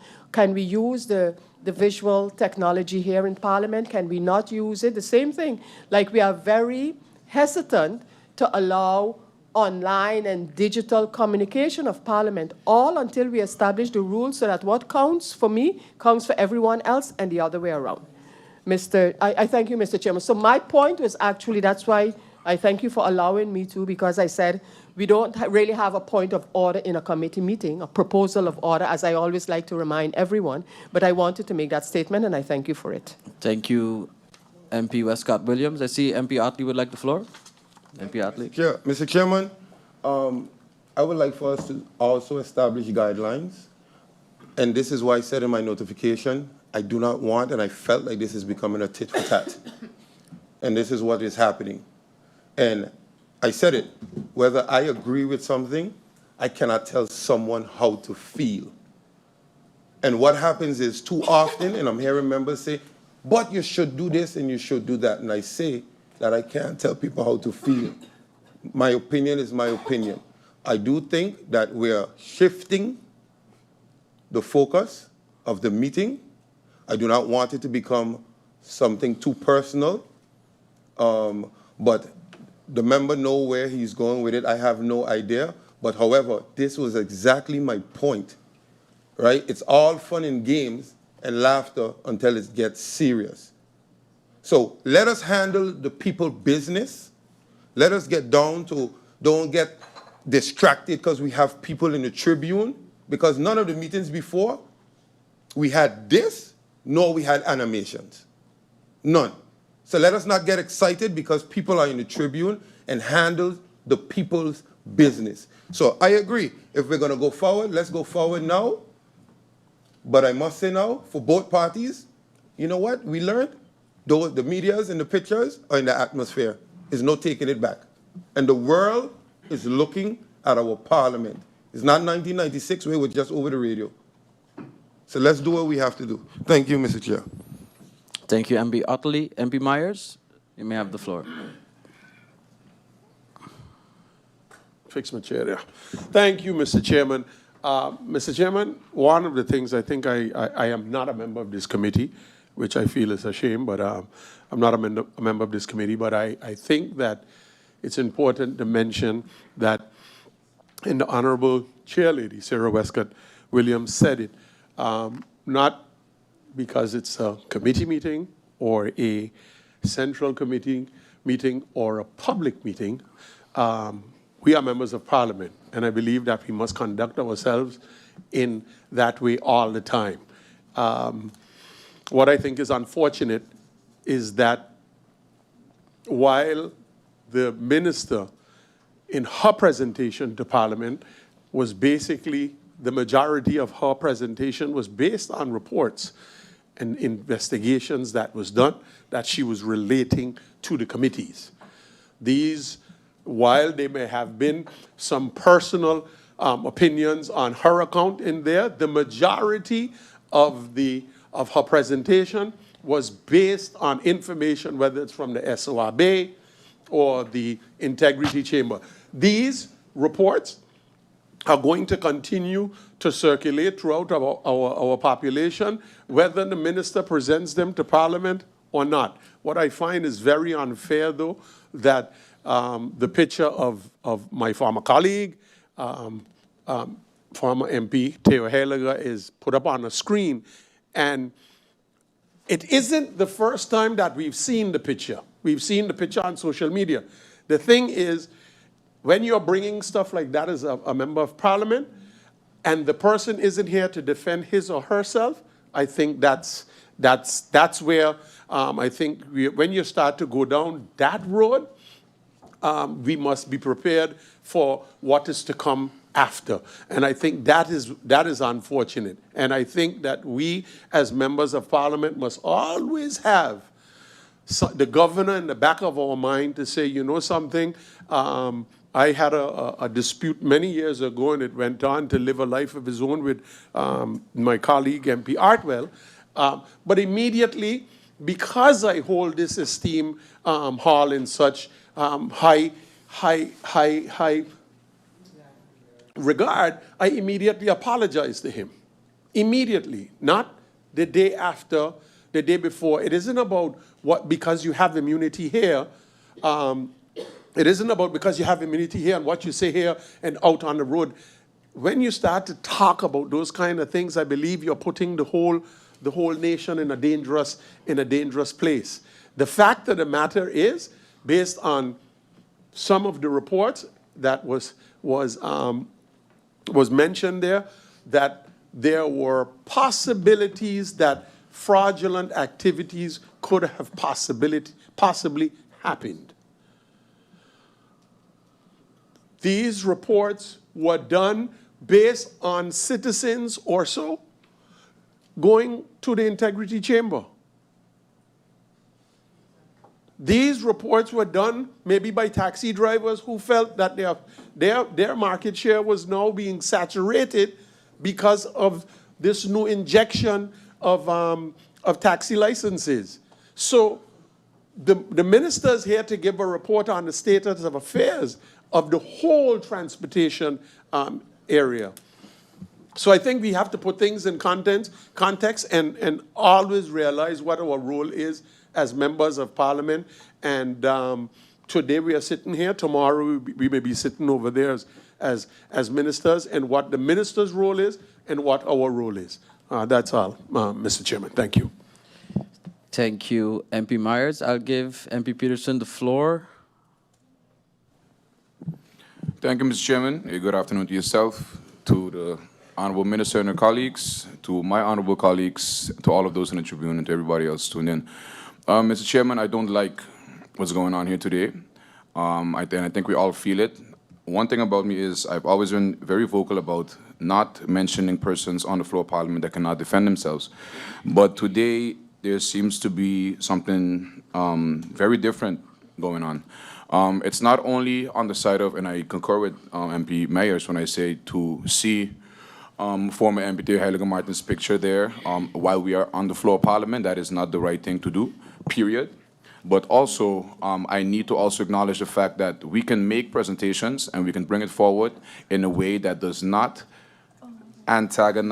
purposely antagonize the members of Parliament as well. And then I'm looking at the minister, through you, Mr. Chairman. Why? Because that presentation could have been held without the quirky AI pictures as well. And we need to also acknowledge from all sides what the effect is of our actions. So while I do not condone any of the behavior, there is a distinct difference between, putting a picture up, but having a little child with a sign that says nothing good for sale. You see, we're insinuating something, but this is the floor of Parliament, so let's try to keep it objective. But that being said, to start off your presentation as a member of Parliament with that picture, to me, that's unacceptable. And I personally want to apologize to the people of St. Martin for subjecting you to this type of personal vendetta that is going on today, because that's what's happening. And we need to not hide behind Article 65, that is our immunity, and we do not need to poke the bear. We can do this professionally, guys, with everybody here sitting, and we do not need to embarrass the floor of Parliament any further. And that's my 2 cents, Mr. Chairman. Thank you. Thank you, MP Peterson. MP Lewis, I'll give you the floor before I can hand it over back to MP La Cruz. Good afternoon again. I find that we are very hypocritical here today. Very, very hypocritical, because a proposal of order, whatever it may be in the rules of order, could have stopped when I saw that presentation. All right? This meeting could have been a closed-door meeting, because just like how, I could tell you straight out, I'm a federal detective by profession. And when you have anything with it, whether it is a systemic investigation or investigation on a whole, you do what is necessary on that side of the table. You come here, you put something up here on top of this thing, and it also can antagonize my colleague.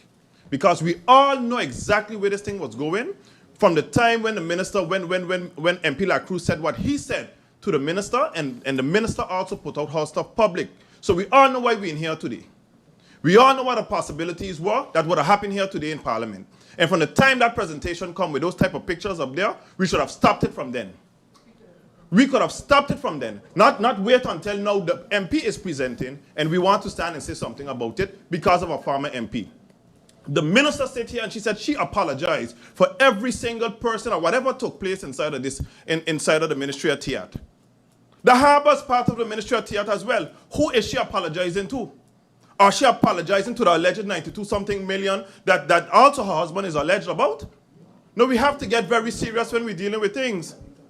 We have to get very serious when we're dealing with things. So what is it? MP Are we Lewis? on one side or the other side? I don't MP like Lewis. it either. That will be all, Mr. Chair. All right, so thank you very much, MP Lewis. So let's just get back to what the topic of discussion of this meeting is. Just to set the record straight moving forward, I'd like to also echo the same sentiments as MP Otley. As I just said, we're going to stick to the subject. And moving further, I gave MP La Cruz the benefit of the doubt in presenting to Parliament. If the argument is with the Minister of CTEATT, then the presentation should be towards the Minister of CTEATT and not any external member of any family member that is in this House and in this floor. So moving further, MP La Cruz, I will not allow the presentation, but you may continue your statements.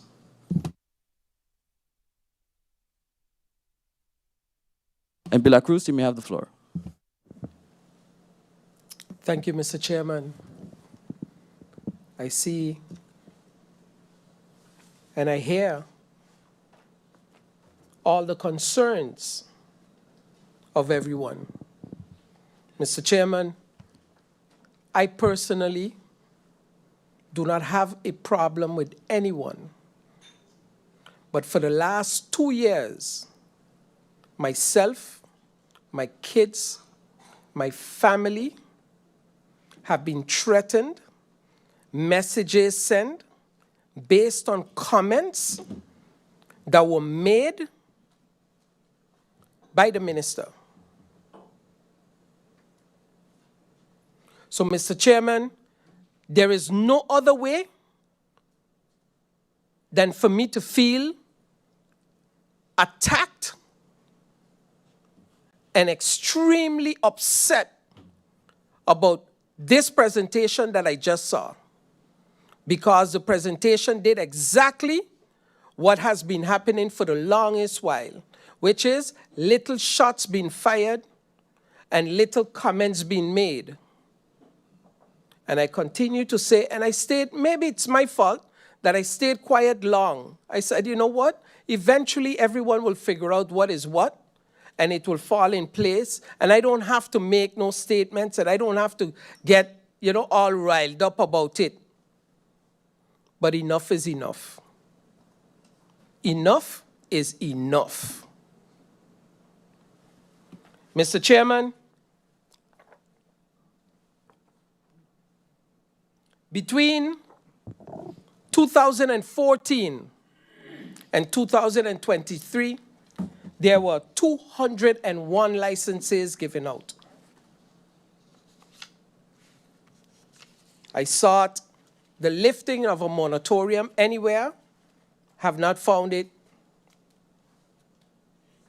have not seen it.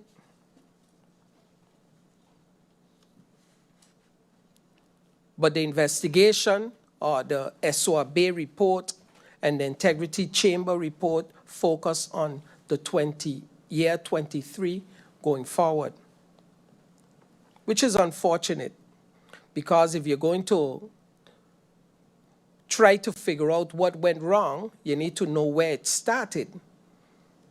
Going back from that, going straight forward.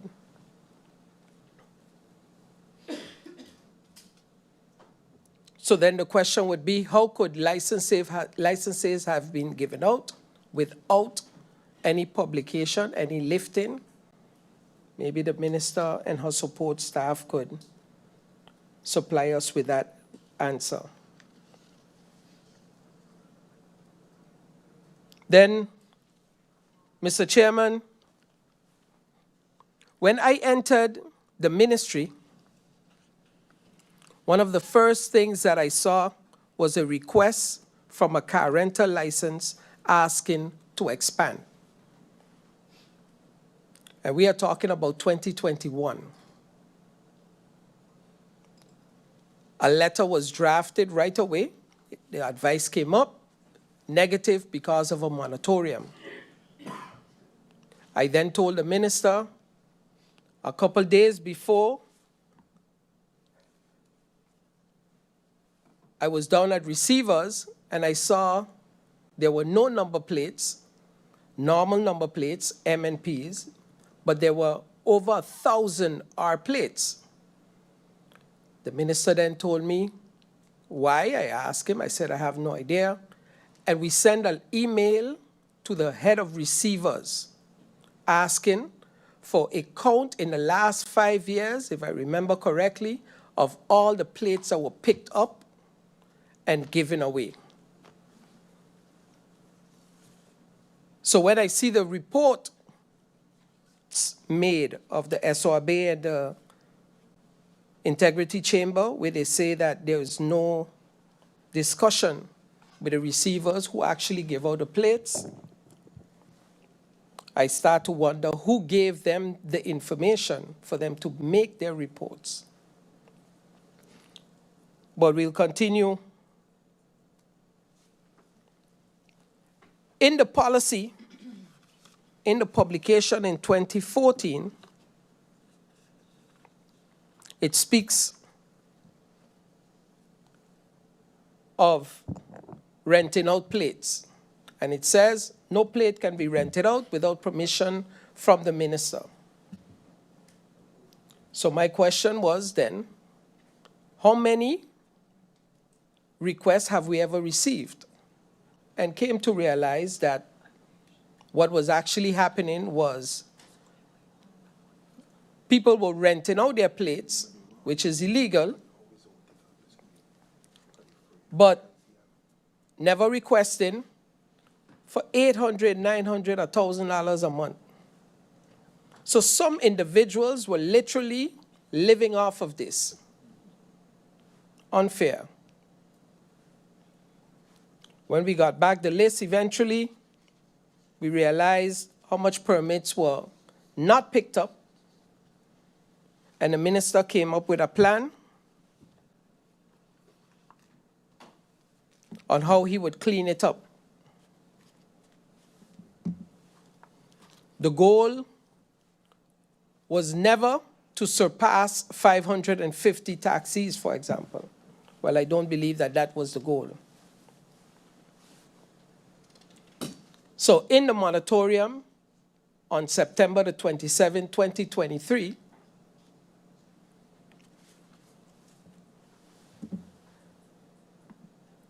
and Mr. Chairman, can I show that? Go right ahead, MP La Cruz.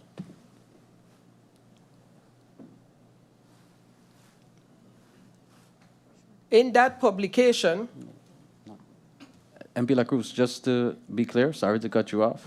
In the sense of show it to the camera, yes, but via presentation, I have already rescinded the opportunity to do so. wise, Mr. Chairman. Very wise. But I'll place them all on my Facebook page because they're public knowledge. Okay?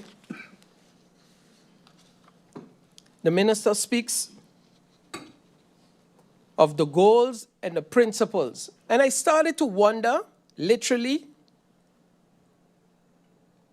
if no one saw this.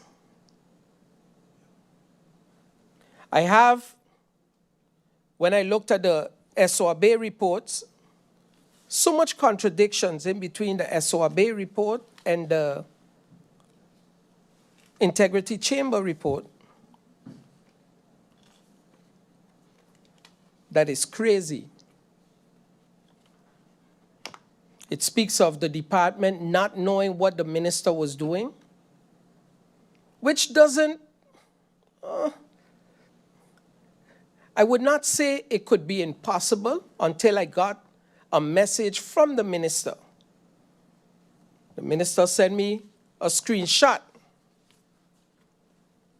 of a conversation that he had with the head of EVT, which is, or which was, and she's no longer there, a message with the SG of CTEATT,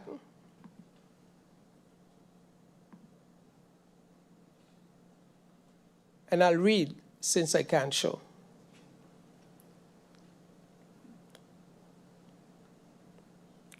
The message says,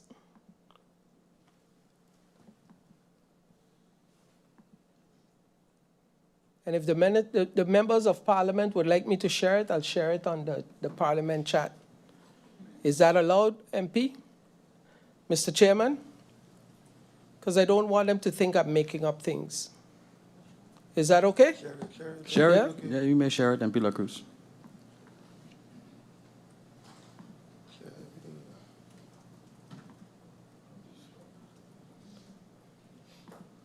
Forward. Jesus Christ.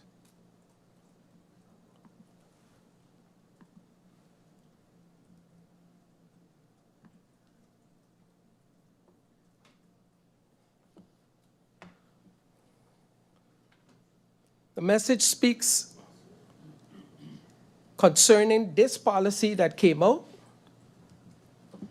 telling the department head, the minister telling the department head that he wants that policy out as soon as possible. And the department head then states that she has to, the change that is made, she needs to send it to the head of EVT, no, the head of EVT to the head of Dell, which is the head of the department licenses, then to the SG, and back to him for signing.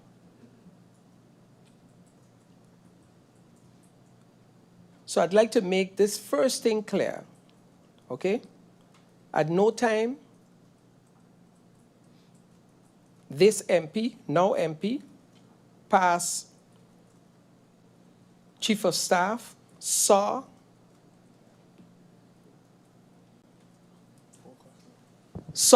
any of this before, okay? Parliament. Everything is now in the chat, the Parliament chat, and you could forward, you could see those messages from the Minister and the department head of EVT and the SG. So when I look at the two reports, it says exactly what I always thought. The information was given in a way to make sure that it looks as if something went wrong. Now, if that's a fact or not, that's up to them, not me. You'll also see in the pictures that I sent, the publication came out on the 27th of September, 2023.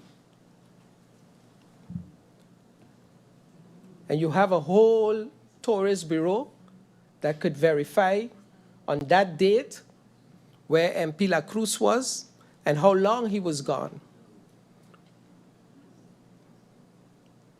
I got back here on St. Martin on the 10th of September. You also see a list. You could open that list. And you can't play with Excel when you put in something. So you could see what date those licenses were given and how much of those licenses were given. Okay? So that's why I stayed quiet for a long time, because it didn't matter. It didn't matter to me because I knew where I was and what was going on. What I find extremely deceiving, right, is when a report comes out and says, member of the cabinet. But in those reports, you could clearly see it speaks clearly of a SG, a department head. It speaks of a policy, a senior policy advisor. It speaks of the minister. But nowhere it says chief of staff or even call me out by name. The craziest part about it is while I'm in Curacao after Monaco, on vacation with my family, a lady walks up to me and she says, "Hey, I hear you're giving out taxi license, how I could get one?" And I told her, "Ma'am, I have no idea what is going on back in St. Martin. When I got back here to St. Martin, to Curacao, I found myself with a lot of messages. So when I get back, I would know what is going on, but if the possibility exists, you should apply and request a permit." And 2 steps later, who came behind her? Her sister. Now you can't make this up. You cannot make this up. You know who her sister was? The head of S.A.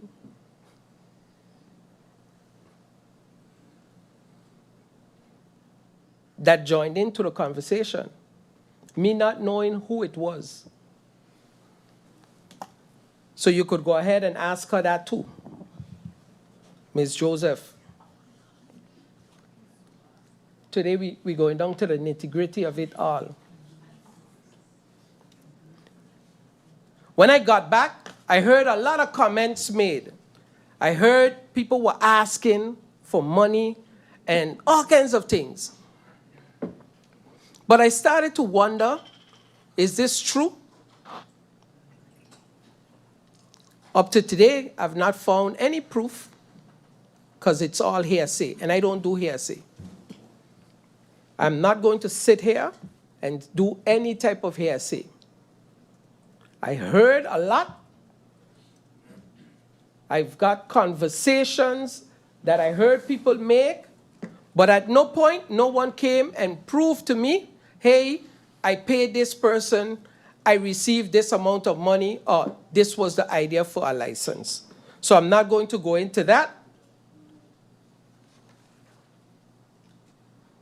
as I don't do P.S.A, like I said. Then, Mr. Chairman,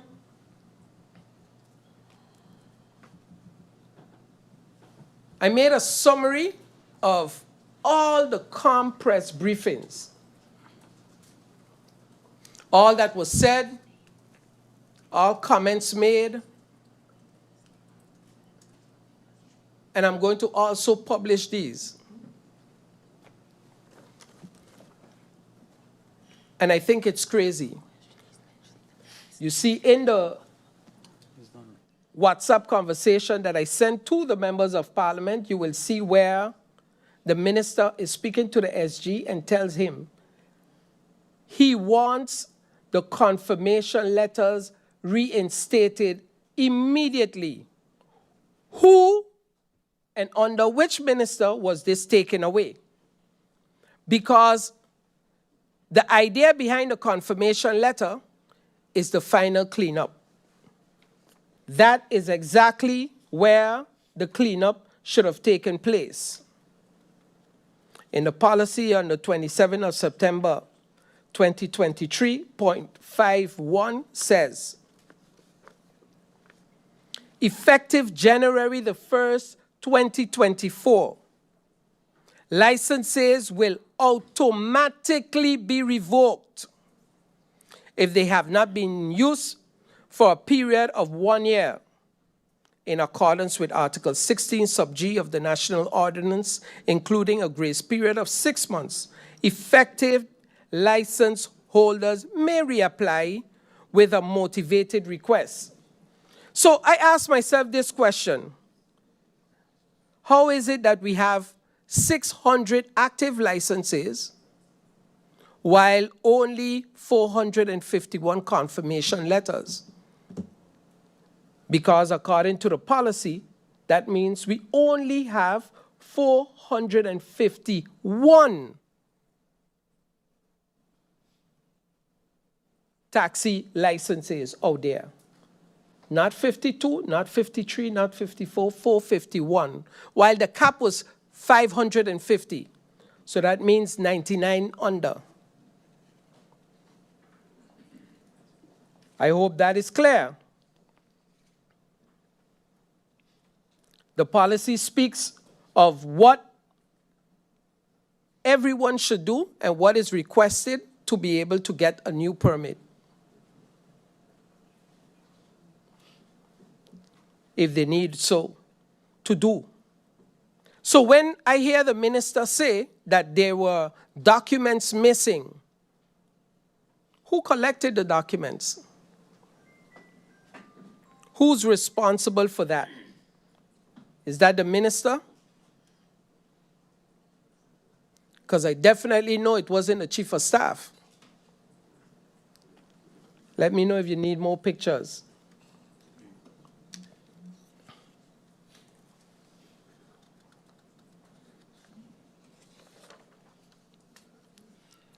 The permit, the publication speaks of the prohibition of leasing of license will be strictly enforced. The question is, have we or has the ministry given out any help drivers licenses since taking office? Has the minister given out any new licenses since taking office? And were these procedures followed?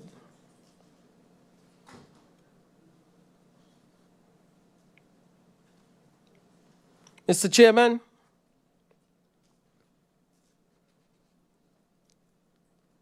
in the policy, it states, of 2014, it states that G-plates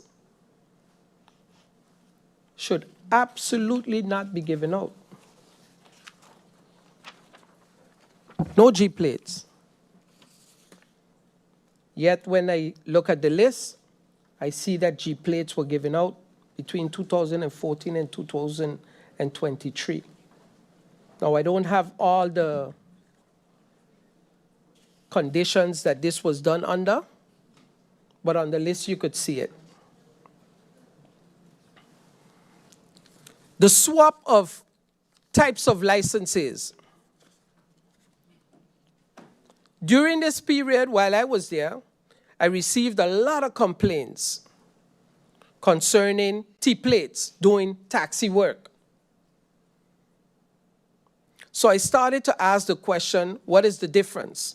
And I saw in the presentation, the minister, that wasn't clear. That wasn't clear at all. A taxi picks up a passenger in location A, drops him off in location B. A T-plate picks you up in location A, drives you around, and brings you back to location A. That's a tour. At some point, the taxi association up by the harbor received permission, I don't know from who, to be able to do the same work that the T-plates should have been doing, which is tours. So when the complaints came to me, I said, but what's the difference? Because you are doing, as a taxi, you're doing tours. Why are you upset that the tours are doing taxi work? So the minister then thought, you know what? In order for us to know what is what and how much exactly are out there, his idea was first to come out with a publication and say, if you want to swap, you could swap. Where then he would tally the numbers. And I remember we got, if I'm not mistaken, while I was there, we got 4 bus drivers that came in asking for a taxi permit. And I had drafted up 20, 30 questions to ask to make sure and advise the minister then if I thought these persons knew what a taxi was about or not. Out of the 4, 1 was approved by the minister. Now, I don't know when he actually got that license and if he ever got that license. But 3 definitely did not know the island enough to be able to acquire a taxi license. Then the minister said there were a lot of people from 2014 and before that received 5 T-plates, 10 T-plates, 3 T-plates. And the minister said, if you have 3 T-plates, most of these individuals had them rented out, doing taxi work. You could actually bring in those 3 T-plates and you are allowed to get 1 taxi. Which I thought at the time, hey, if you have 5, you give back 4. We're getting rid of the T-plate problem, which made a lot of sense to me then, and still does.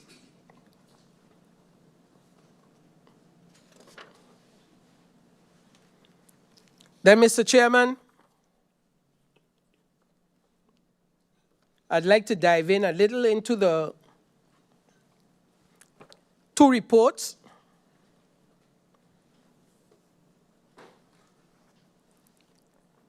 And its contradictions.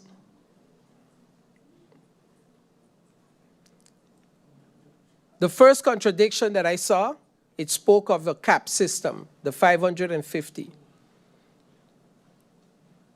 The moratorium that the minister put in place spoke of 300 buses, 550 taxis, 240 T-plates, 9 G-plates,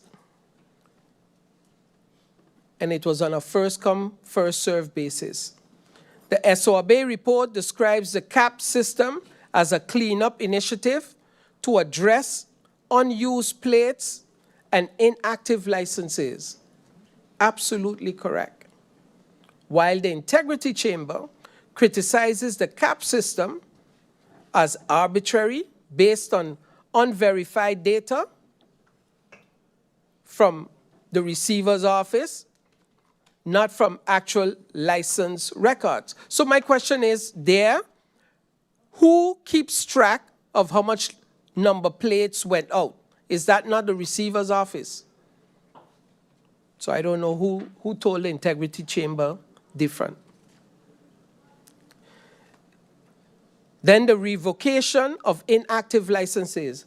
Mr. Chairman, there is nowhere where it says that the department, the minister, a member of parliament, John Doe, had to do anything to revoke any of those licenses. The licenses were automatically revoked if they were not used for 1 year. So let's go back to this real simple. Bob have 5 licenses, he got them rent out. Those 5 persons that were renting those licenses from Bob received their own license.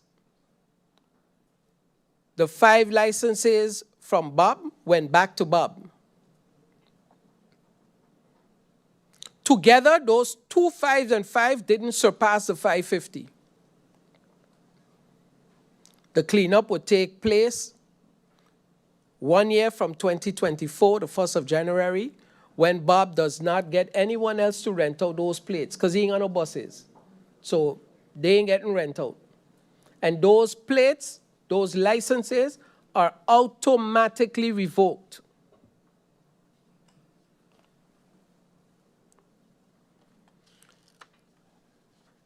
So again, I don't understand where the Integrity Chamber says it finds no evidence of revocation or cleanup, inactive licenses remain in circulation. I don't understand that, because the policy says after a year. So anyone that came after that year or the year before didn't have a confirmation letter, the department should have known right away to say, hey, your license has been revoked. Then it speaks of ministerial oversight and discretion.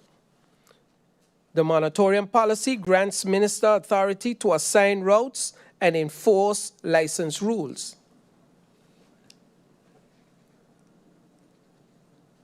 And in my discussion with the minister then, that was the plan. After the cleanup, if you have 10, 20 bus licenses left under the cap, that he would be able to grant them, but with specific routes to curb the gypsy problem that exists on St. Martin. That could not have been done before. The S.A report notes that the minister acted independently, bypassing management. So who gave the S.A report that information?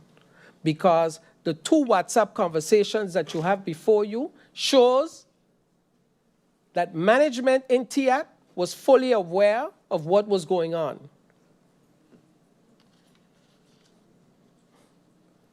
The Integrity Chamber strongly criticizes misuse of discretionary authority, lack of transparency, and political motivations. Now, the timing, and I've mentioned this before, this didn't start in 2023. It started in 2021.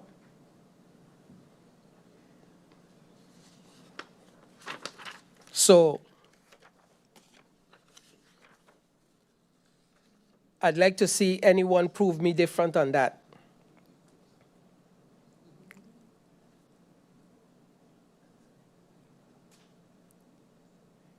It speaks of a public transportation committee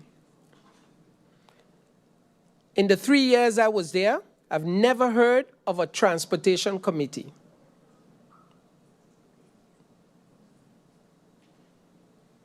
Ever. Any conversation that took place concerning public transport was a discussion with the head of inspection. And I remember the confirmation letter, the problem with that, or the reason for even focusing more on that, was the stopping of buses and taxis while they were at work. Because if you have a list, if the bus was already inspected and you have a list of his insurance, his permit, his license, then there's no need for you to stop him on the road, because that was the idea.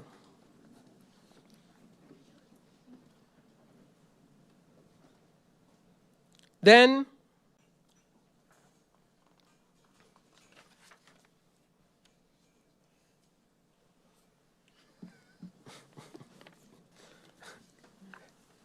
Mr. Chairman, I have so much to say, but it is draining. It is draining because the narrative was never to clean up or to fix nothing. 4 down, 1 more to go. 4 down, 1 more to go. That is what this was about. If the idea to clean up, which was known to the SG and known to the head of inspection, the confirmation letter should have never, ever been canceled in August. Ever. Because without a confirmation letter, you would not be able to go to receivers and pick up your plate or your sticker. And this was already in place in January 2024. So every license that was given out before should have come to inspection, a copy of the license, insurance, owner of plate, everything the inspection had to have. I saw in the presentation the minister showed differences in licenses. I don't think that that was the responsibility of the cabinet or the minister. That was downstairs. Whoever gave the licenses.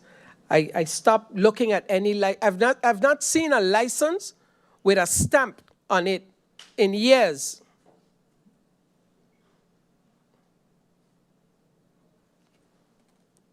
To even mention that.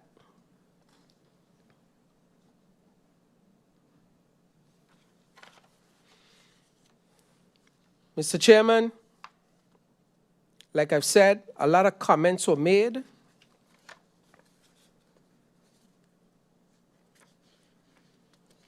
And I've said it once before, and I'll say it again. Do not hide behind any walls. Do not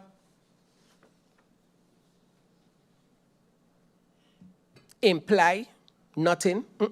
Come straight out and say it.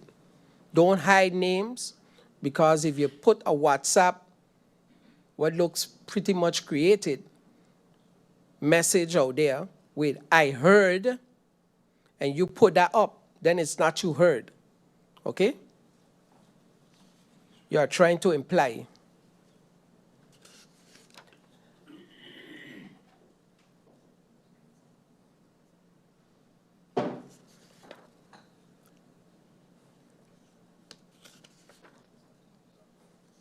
Mr. Chairman,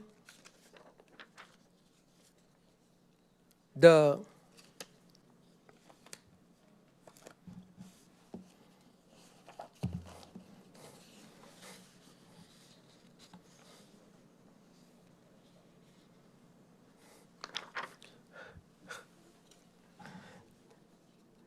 There's so much information.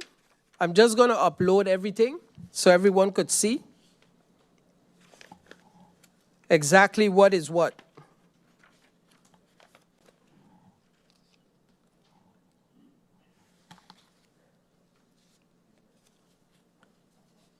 It needs to end today.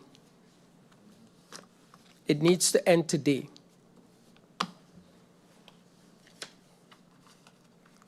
I don't have to be liked. But you are not going to sit here or anywhere and say that I did something that I didn't do. I am man enough to say what I did from what I didn't do. And I'll tell you this, and I'll say it clearly now. Everyone that has ever asked me for help received help. Any questions that were ever asked to me while I was in CTEATT, please help me write a letter, this, that, it was done. And I did that. I helped everyone that asked me to draft a letter, to help them out any way possible. But these hands have never, ever done this. Ever. And that needs to end today. Thank you, Mr. Chairman. Thank you, MP La Cruz. MP La Cruz, I wanted you to finish before I could say this. Just moving further, if we could not mention anyone's names on the floor of Parliament, especially if they're not here to defend themselves. And this goes for all the MPs who are going to speak further in this session. So furthermore, is there anyone else who would like the floor at the moment? MP Peterson, you may have the floor. Yes, Mr. Chairman. Just to bring down the tone a bit, I did have one question for the Minister of CTEATT through you, Mr. Chairman, in regards to the taxi licenses. I just want a list of whatever information that the ministry has internally in which taxi licenses are being rented out. Like that specifically, so that I can peruse information for myself. That'll be all for me, Mr. Chairman. Thanks. Thank you very much, MP Peterson. As I look to the floor, for anyone else who would have questions for the minister, MP Arian, you may have the floor. Thank you, Mr. Chairman. Interesting meeting so far. Yes, a couple of questions for the minister. A couple of years back, I think it was the first time I was an MP. This question was posed, and I got an answer then from then. At that time, was the department head, Miss Pontiflet, and the then SG. And I don't know if things changed since then, so I want to ask this question again. What is the legal basis for a company to have taxi or bus licenses? And at that time, because this was said on the floor of Parliament, so I want to be I hope the government is consistent. At that time, the SG mentioned that it is not legal. It's not legal for a business, or NEV or BV, to have or own licenses. And I don't want to defend anybody in this matter, but I remember specifically at that time, the minister, during our administration, the minister said that he's trying to clean up this issue of renting out of licenses, and it was illegal. So I want to verify that. Is it allowed, and I want to have a legal basis for that, for a business to own multiple bus licenses and taxi licenses? Also, I want the law on who is entitled to a taxi or bus license. And I think, I heard, I saw in the presentation from the minister, reports about fixing issues, etc., related to, let's say, the last 3 years or so. But I think that the problem that we're dealing with today isn't a problem of 2023, 2022, 2024. It's a problem of issues of 2004, 2003, 2002, 2008, and that's not just based off of my feelings, that's also based off the information I believe was also shared in this Excel document here by MP La Cruz in the MP's chat. When I see a license was given out in 2004 to someone who's only 14 years old. So it's very interesting. So when we are going to try to fix issues and so forth, we have to go to the core problem. Why these things happened then and why they continue to happen. So it didn't happen in 2023, it happened decades ago, and the problem continued. So I think with those answers, I'll be able to get ask deeper questions. The minister also mentioned, and I saw the comments about renting out of licenses, and it was in a chat of the minister, and I agree with those comments. Why? And the reason why I'm asking about the rented out of licenses, because I spoke to a taxi driver and a bus driver years ago, and that's why I personally asked a question at that time as a member of parliament on the legality of rental licenses, because the person told me, MP, I have to reach $1,000 a week first. So I have to run my bus and reach $1,000 a week to be able to pay the individual, and then my clock kicks in to start to make money. So what was happening all these years was actually creating poverty. So when we talk about poverty in St. Martin, that was also done because of how we issued licenses back then, because if I have to go and make $1,000 first, and then I can start to make money, right? Whereas that individual could have just pocketed the $1,000. That means they've been making $4,000 a month. But now they're paying an individual $4,000 a month to be able to rent a license. And at that time, that entity had 10 licenses. So it's almost, I mean, for lack of better words, almost looks like slavery. I go as a politician or a family of a politician or a friend of a politician, I get a business license, and then there's also a moratorium on these licenses, so only specific individuals are allowed to have these licenses. And now I go and rent out my license, sit back and watch all these individuals collect money on my behalf. So again, if you're going to clean the system up, let's really clean the system. And I want to confirm with the minister how many of those licenses we still have in the system. So how many entities in the system currently today cannot have own licenses and rented them out? Because that was nowhere in the report. I don't see that anywhere in the cleanup or fixing of the system. And that would create a lot more opportunities for those bus drivers now. So I also believe in allowing holders to operate themselves, not have to rent a license out.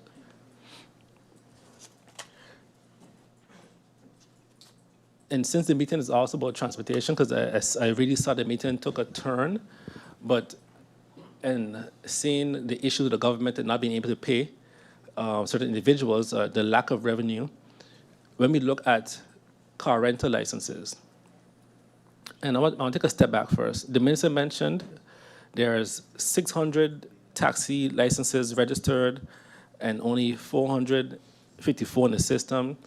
And I understand it's a play on information and words and data, but I want to be very clear that the administration, the government, which I also was part of, right, the data isn't that clean either.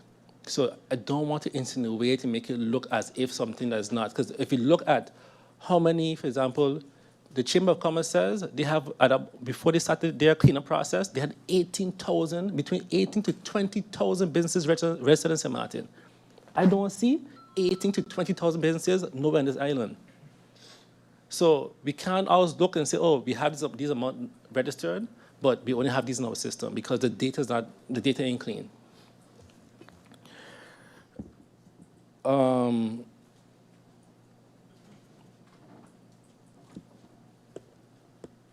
Yes, in terms of car rentals, we give out, and this was a topic already, we started the process, and seemingly the process has stopped, right? we give it a car rental license, and this is transportation, based on, let's say, 50 plates. But now when you go, the entity only took 20 plates. So what are we doing with these licenses? Are we going to allow these licenses to remain at 50, 60, 80, whatever? Or are we going to say, hey, you only picked up 20 plates because there's lack of revenue for government, and we're saying, hey, but we have 20 plates outside there already that represents 1,000 cars. Are we going to clean those up also? The minister mentioned or looked at comparisons, and again, I think these are unfair comparisons, or let's say convenient comparisons. The minister said, when we look at the amount of taxis and buses compared to Aruba, Curacao, etc., I don't see the relevance in that, because if you look at licenses, for example, casino licenses versus Aruba, Curacao, etc., we can see that we have a lot more versus them too. If you look at lotteries, there's a lot more versus them too. So I don't think it's fair to just compare apples and oranges. I like to let's stick with our own data and compare our own information.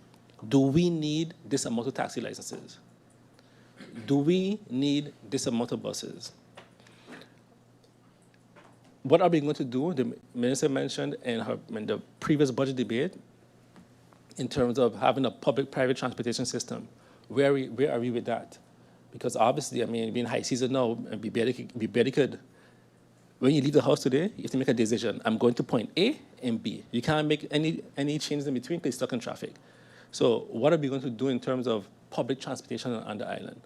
Like, what are the policies that we're going to have? It's been a year, we haven't had any update on these policies. So what are the policies to help alleviate traffic, et cetera, et cetera? For now, that'll be all, Mr. Chairman. Thank you, MP Irian. I see MP Labega would like the floor. You may have the floor. Thank you, Mr. Chair. Thank you, Mr. Chair. It's good to get back on topic. For a second, I thought we was across the street at the courthouse, but then I had to remind myself that we're in Parliament. Mr. Chair, I have a few questions to you, to the Minister. First of all, thank you for your presentation on the issues that are surrounding the transportation industry. It's no surprise of the SWRB report. It's something that had been public for a few months now, and very serious issues need to be addressed. And what is the way forward? For me, the main thing is, how are we moving forward? This has been an issue for many administrations, many years, but I'm focused on solutions. Number one, how is the government determining how many taxis and bus licenses are needed? Are we oversaturated or are we not oversaturated? The minister stated there's X amount of buses, X amount of taxis, but still you hear from people that sometimes they can't get a taxi, they can't get a bus. I know that taxi and bus tell me often that sometimes certain people refuse clients because of the number of the group. For instance, if somebody comes and say, hey, it's two of us want to go here, because of the traffic situation I just mentioned going from A to B, that they look to wait until they get a group of 4 or 5. I know buses and taxis, or I'll say buses in this case, don't run all over the place. So, for instance, if you're going to Point Blank, sometimes I live Betty's Estate, you see people walking in Saunders. What is the government, what are we doing in terms of having buses run not only on the main roads, but through the communities? Sometimes it's a very long walk, and you see the elderly, you see different demographics having to walk a good distance to get to a main road. St. Martin is a special dynamic. We have a booming nightlife.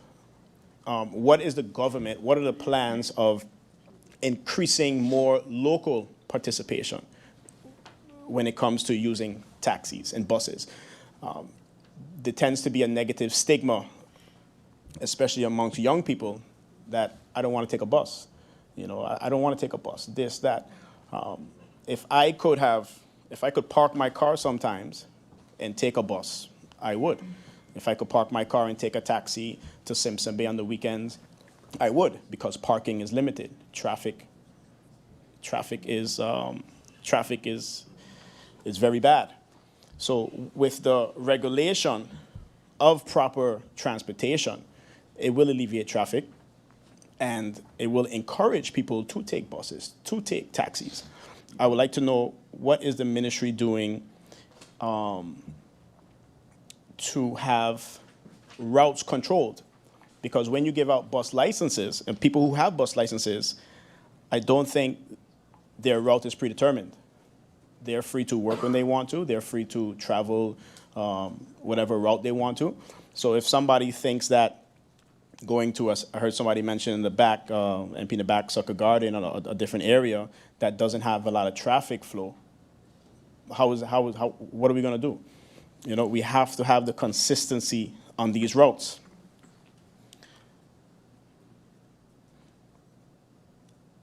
Can the minister explain how the new policy reforms will prevent any kind of administrative bottlenecks and unlawful practices identified in the audit, so the public can finally experience a transparent and predictable licensing process? How will the ministry ensure that compliance is no longer treated as optional? And what accountability measures will be put in place to safeguard the integrity of licensing in general going forward? What are the short-term gains the public can expect from these reforms, particularly those who have been left waiting for months, years for basic responses from the government?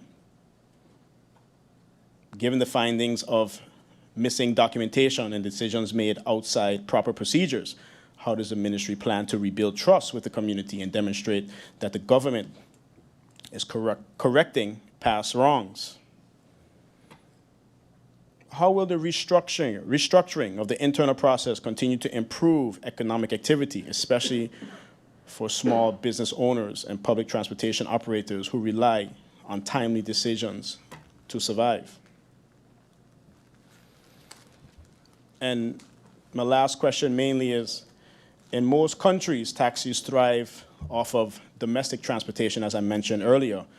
What plans does the ministry have to promote the use of taxis and buses by locals, which is, to me, is very important? That'll be all for now. Thank you. Thank you, MP Labega. See, MP Myers would like the floor. You may have the floor, MP Myers. Thank you again, Mr. Chairman. To the Honorable Minister, just have a few questions and a few comments. I would like to know that I would like you to explain the policy, because I think one of the misconceptions are, especially when it's about the renting of a taxi license, the renting of a taxi license. One of the misconceptions are, in the policy, it clearly states that it must be your sole source of income.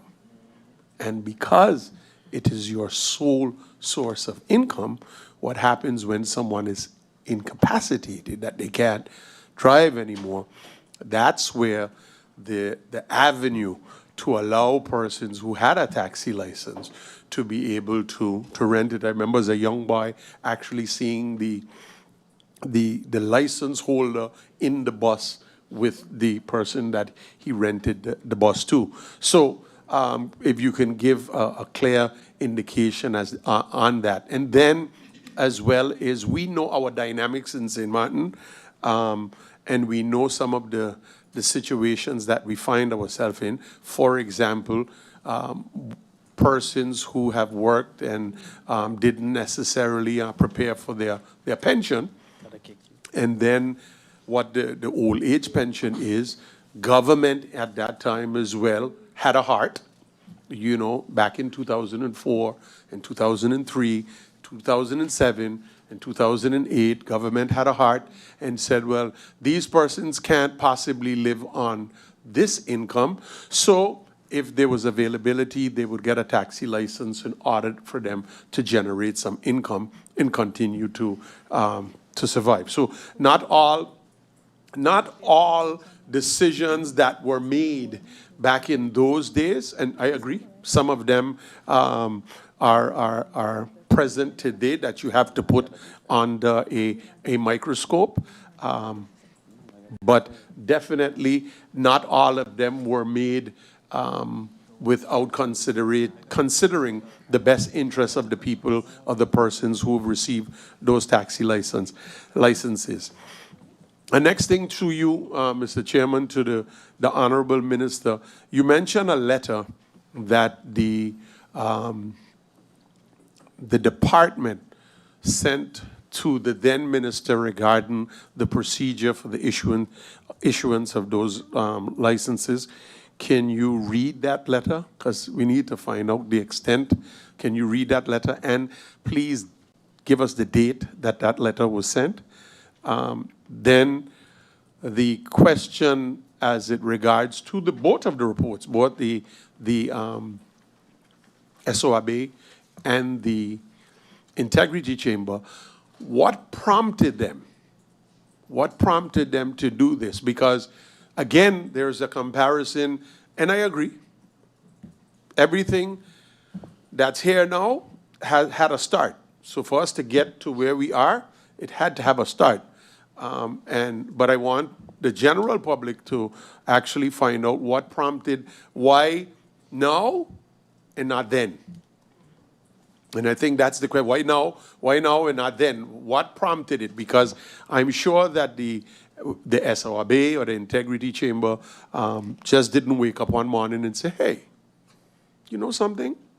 This is what I'm going to do. So I think that must be highlighted. And why I say this, Mr. Chairman, I was the first minister of CTEATT. I gave taxi licenses and I gave bus licenses. I gave taxi licenses in conjunction with the various associations. But I could stand here today and tell you that at no time, there is the same way we have members that can say what they have done. At no time, I issue, because I notice sometimes a little inkling of the past is being mentioned. Conveniently, the years that I served as from 2010 to 2012 were not mentioned, but I think it's appropriate for me to address particularly those years, because what I don't want is say, you see, he didn't say anything about those years. Taxi licenses and bus licenses were issued under my administration, but I can tell you this, there is no one under God's sun or moon can say that Franklin Antonio Myers asked for anything, and I mean $1, nor a vote. No one under God's sun can say, I ever went to any one of them and say, I issued your taxi license, I issued your bus license, would you vote for me? On the contrary, some had come to me and said, you helped me to feed my family, you have my support. Yes, but I've never went to anyone. So I want to make that abundantly clear here in this meeting, because at no time, and if these were the findings by the SOAB, and that goes back to my question, by the why now and not then, you know, and there had to be a reasoning for that. So I think it was important for me to clear the air, at least. I mean, it wasn't mentioned, but I think from my perspective, it was important for me to say. So, and it's in particular with the taxi licenses, when I issued the taxi licenses, I believe there were 70-something that was available. And I did it in collaboration with the Airport Taxi Association, the Harbor Taxi Association, and the Genesis Taxi Association.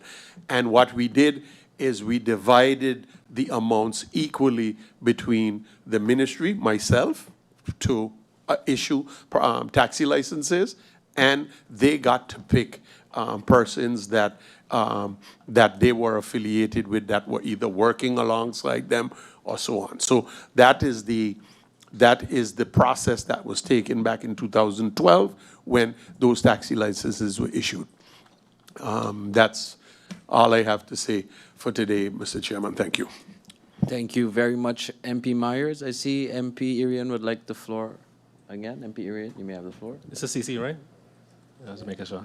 Well, committee meeting. Committee Okay. meeting, yeah. No, he said I have the floor again. Some points on, follow some points that MP Myers mentioned, and it triggered another thought. And he mentioned that the purpose or the sole purpose of renting out a license back then or whatever is for if it's your sole source of income. And it was done for personal and pension, etc. And I could understand that process, understand why we have these policies, etc. But then again, that goes, it makes me question even more the decision. And he mentioned, yes, I spoke about the past, and I didn't even 2010 to 2012. I mentioned 2004 based on the information I saw from MP La Cruz, 2004, 2003, 2008, for what I've seen so far. I didn't see 2010 yet in 2012. We're going to check this now. But then, how is it possible that a BV or NV, which sole purpose is for profit, a business's sole purpose is to make money, for profit, not just make money, but for profit. How is it then that a business could then have 10, 20, 30, 40 licenses, right, as their sole source of income, especially when they have other sources of income? So does the ministry do any verification processes on these matters? Because again, we can't just look at the plaster right now. We have to look at why the problem became in the first place. The renting out of licenses took away a lot of opportunity from these drivers, and that's a core issue. In the presentation from the minister, through you, Mr. Chairman, the minister mentioned expert assistance from TWO. What kind of expert assistance do we need that we can't get locally? So why do we have to wait in 2026 to get some expert assistance for our traffic, our taxis, our transportation system? What is that expert that we're looking for? And what is the financial component attached to that expert? The minister also mentioned a timeline to connect the chamber, the receivers, and CTEATT, etc. And I really have a concern with this government, and I'm not saying this in particular to the Minister of CTEATT now, but the government in general. And when you go back to look at the presentations of the budget in particular, budget 2024, budget 2025, the government consistently speaks of things they're going to do that never happen. So what is the timeline for this in particular? The connection of CTEATT, chamber, receivers, etc., etc. Thank you, Mr. Chairman. Thank you, MP Irian. See, MP Roseberg would like the floor. You may have the floor. Thank you, Mr. Chairman. First of all, Minister, thank you for your presentation. I will go straight into it. I want to start by saying that a lot has been said. A lot has been said by several persons, and I want to begin by saying that in my questioning, I'm solely focusing on the reports from the independent organizations, at least that's how I'm seeing them, SOAB and Integrity Chamber. And in that report, they're making it clear that many of these are just my statements, and then I will go into the questions, so just not for the ministry to type. Yes, so I want to start by saying that both of the reports make it clear that many of the procedures, controls, and safeguards were not in place, and I'm referring to the timeline given by those institutions being 2023. I believe, though, however, if a system is missing or yet not have established procedures, every civil servant, whether on contract or permanently employed, is still expected to carry out their duties with honesty, fairness, and integrity. And I believe that means working transparently, treating everyone equally, and making sure that no one is giving an unfair advantage. The absence of proper procedures does not remove the responsibility of anyone to follow the law or to not to follow the law or act in a not responsible or unaccountable manner.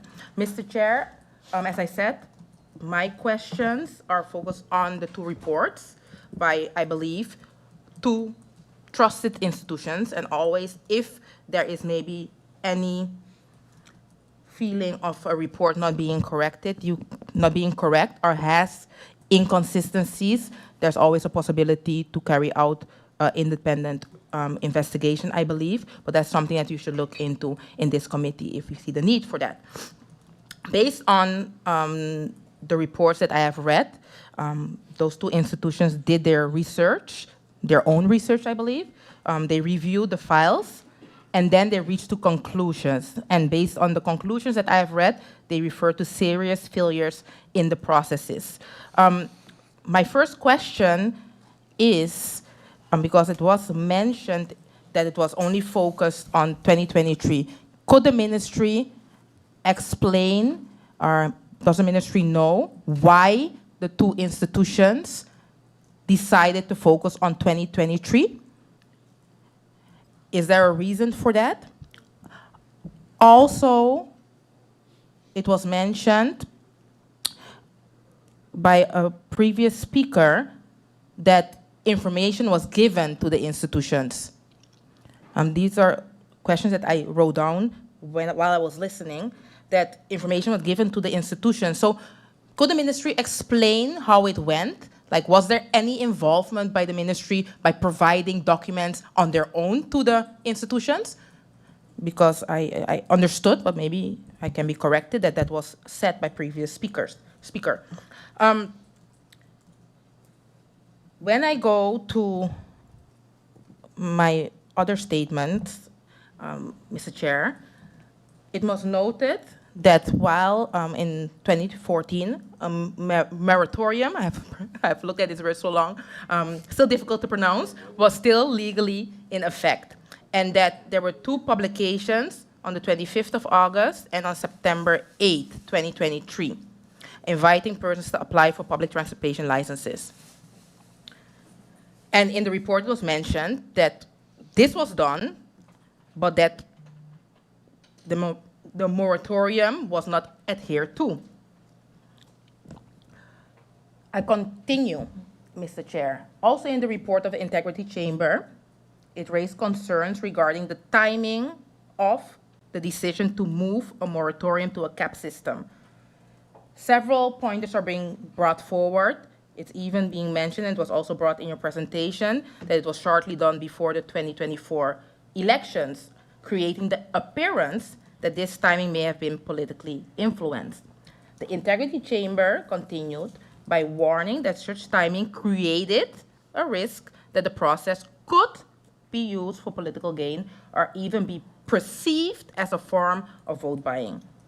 This is why I believe it's crucial for us to fully understand what transpired, and based on those two reports, I have the following questions. Minister, could you confirm, just for the sake of clarity and for the sake that a lot of questions were asked, which ministry or minister of CTEATT we are referring to at the time of this report? And also, if that's possible, in regards to which staff members or department members that were mentioned in the report, if that can be clarified. Also, my second question in regards to the process timeline, to understand how incomplete applications were still processed, clarity is needed on the normal procedures for the processing timeline. Is there a fixed timeline, Minister, for processing of taxi licenses? If so, what is the normal timeline? And was that timeline different if you compare, for example, I don't know if you made a comparison. I did see something on the screen in regards to comparing two licenses with each other, but was there a difference? And if so, what was that difference in 2023? And is that different from the other years? Wondering if that was looked at. One of my previous MPs mentioned it, but I would like to clarify it from a different angle in regards to who is allowed to receive a license, right? I reviewed the licenses that were granted, which you presented on the screen, and the part of the sole source of income also wake me up. And I would like to know, can someone, so other MP ask, okay, a business, but I would like to go into persons. If you are, for example, working for the government, it can be on the contract, it can be not on the contract, so being within the government itself, and you receive a salary from government, are you allowed to receive a license? Is that in accordance to the law? And if so, if that is allowed, if you can provide me that information through you, Mr. Chair. If it's not allowed, did that happen? And if so, did it happen in that term, 2023? When I go to the moratorium, for the sake of context, a moratorium is, according to my research, a temporary suspension or halt on issuing new permits or licenses while a review is taking place. This can help to determine what was or was not allowed during a moratorium. So my question is, during a moratorium, right, is it so that any type of taxi licensing actions can still be legally issued? For example, are you allowed to provide new licenses? I'm just asking for clarity. Are you allowed to make changes to a license? For example, if someone passed away, are you allowed to make changes because a mistake was made? Is that allowed? What is allowed during a moratorium? Nothing, or certain things are allowed? And did that happen in 2023? And I'm also curious if it happened in the past, because we're also referring to the past. So for example, 2021, 2022 are going back, because seeing that it was also mentioned, just for sake of transparency. The SOAB report found irregularities, missing payments, missing documents, and no internal controls. As I said, a lot was said. So I would like to know how many taxi licenses were issued while there was a new taxi licenses were issued while there was a moratorium active. And just to clarify, were they all new or were they amended once? And what kind of amendments? The change to the so-called cap system, it was stated also in the report that the moratorium was changed to a cap system. And I'm trying to understand, like, this was done based on, if I understood correctly, first of all, the 25th of August, there was a public publication. On the 8th of September, 2023, there was a public communication. And then, somewhere at the end of September, if I'm not mistaken, there was this change. What I would like to know, and a previous MP already asked it in a sense, but I would like to get it also in my questions clarified.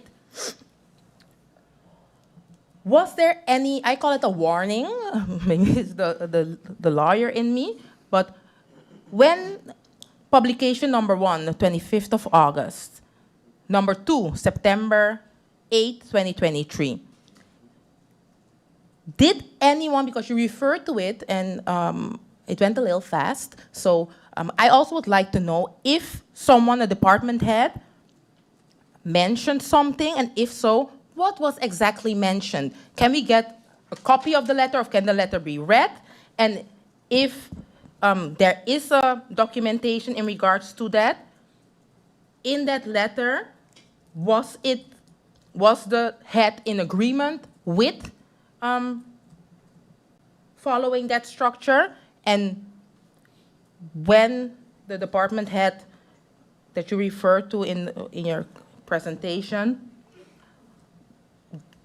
why did that letter or the email or whatever communication, why was that drafted?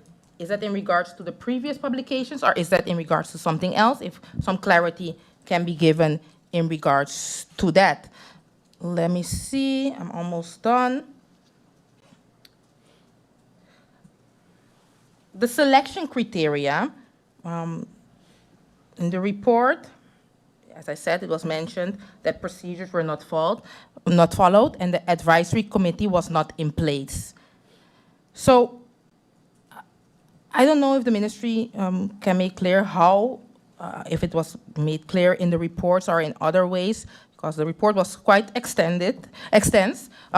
How did those applicants were selected for those taxi licenses in 2023? Like, who decided on the criteria? And, you know, I haven't been in government or in this system of government for long, but I want to know how it goes, or how it has to go and how it went. For example, if someone applied for a taxi license, or if someone applies now for a taxi license to you, Mr. Chair, is there like a bunch of documentation attached to it with a checklist to make sure that everything is followed, and then it goes to the ministry? Or isn't that the case? Is that like, yeah, I would like to know how it is in place now and how it was in place in 2023, if the ministry can provide that information, seeing that there was no advisory committee in place. And then, again, Mr. Chair, these questions, I believe, seeing that a lot was said by all the members in Parliament, and there are still members that would like the floor, I do believe that when you look at these reports, and I had to take the time to go into the reports and go into the different documentations and do my own research, but to see that the report is stating, and solely focus on 2023, I would like to know the reason behind of that, and that the ministry that is stating that clearly with pointers that the ministry did not comply with the previous memorandum of 2014, as licenses were issued prior to the publication of the new moratorium 2023 policy, as referred to on September 29th, that the licenses did not meet required conditions, that they were revoked, as stated in the public announcement of June 28, that applicants were permitted to request amendments and individual licenses prior to, that there were discrepancies in the physical files. So that's why my question in regards to how does that work? That standard processing for issuing of the licenses were not followed by the employees, the minister, or his cabinet, that licenses were issued or provided to applicants without license number, issue dates, and other discrepancies.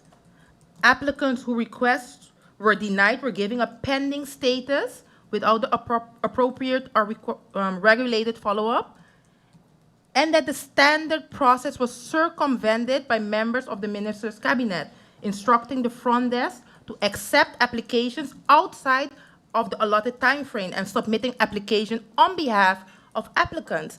So therefore, my questions, again, Mr. Chair, are based on these serious findings and allegations, and I would like to get the clarity based on the question that I've provided. So I hope that it's clear where I'm coming from, and that's based on the two independent reports of the SOAB and the Integrity Chamber. Thank you, Mr. Chair. And if needed, those questions can also be provided via email. Thank you.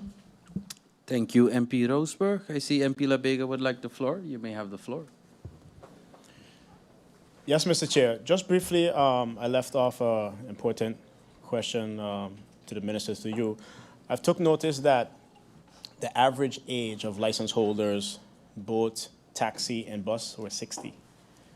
And I know with the transportation industry, you're looking to modernize it and plan for the future.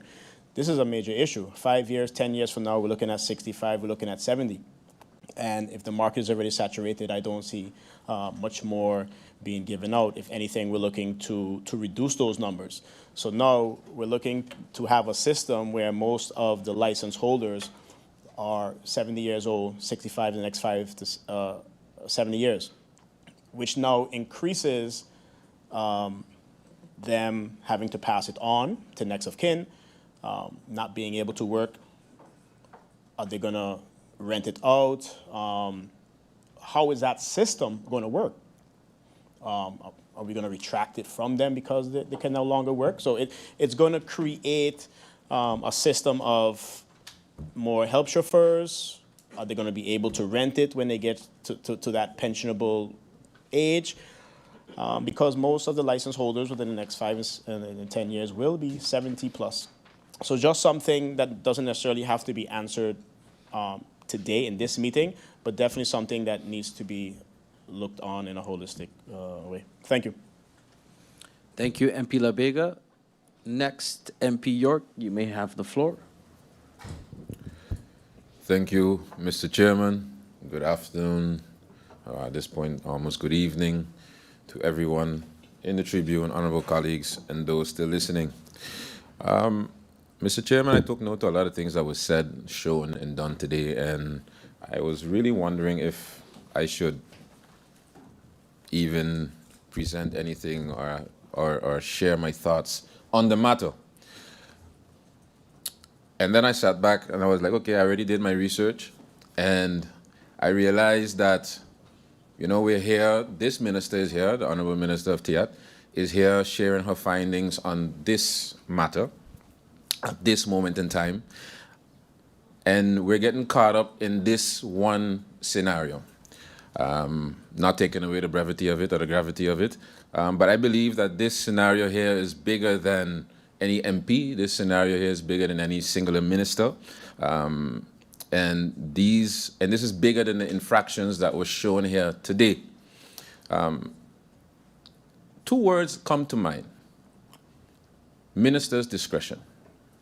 This is a topic, these 2 words I've had a very constructive back and forth with in another committee meeting with good MP Peterson at the time, about concerning another ministry. And my thoughts and opinion of it at the time was that I believe there are too many things in the various ministries that are left up to ministers' discretion.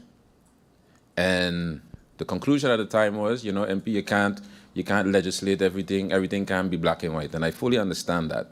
But when we look back and we see things like taxi and buses, let's put transportation licenses, the caps or the projected caps that we've had for them in various reports over the years. We look at condos. Over the years, we've had reports that says, you know, we shouldn't put any more condos, lotteries, casinos, you name it. And I'm not mentioning those things to point at any one particular minister. It's more to point out the fact that these things are all things that are left up to ministers' discretion. Now, Mr. Chairman, while, you know, the last couple of weeks I was taking a walk on the road and something fell off the back of a bus. And when I picked it up, I realized it was a printout of all issued licenses dating back to the year 2000. And I took my time and I scanned through them very, very carefully. And, you know, MP Ardwell or MP Irian brought it up, you know, one of them being the rule of, MP Myers brought it up, I think, as well, sole use of income, sole source of income.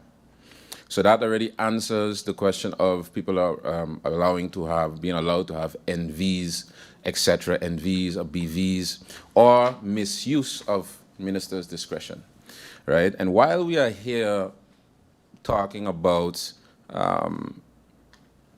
allegedly a minister or a cabinet giving out licenses to those who didn't have, one thing that struck me while going through these lists is, for example, here I have a former minister, a dozen licenses to a close family member during a moratorium. Here I have a then member of the Council of Ministers, who issued a license, procured a license for his or her child who was 12 years old at the time. Here I have another printout of BV or NV of a politician with 8 licenses. Here I have another printout of another politician with over 20 licenses. Now, and trust me, Mr. Chairman, I can continue what I'm saying. And we are here discussing, and rightfully so, discussing those who didn't have and now have the means to make $1.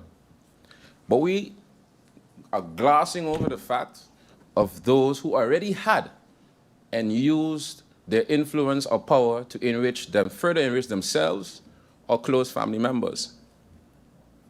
So again, whether it be, how they would say in Dutch, bewust of unbewust, we here talking about the small man.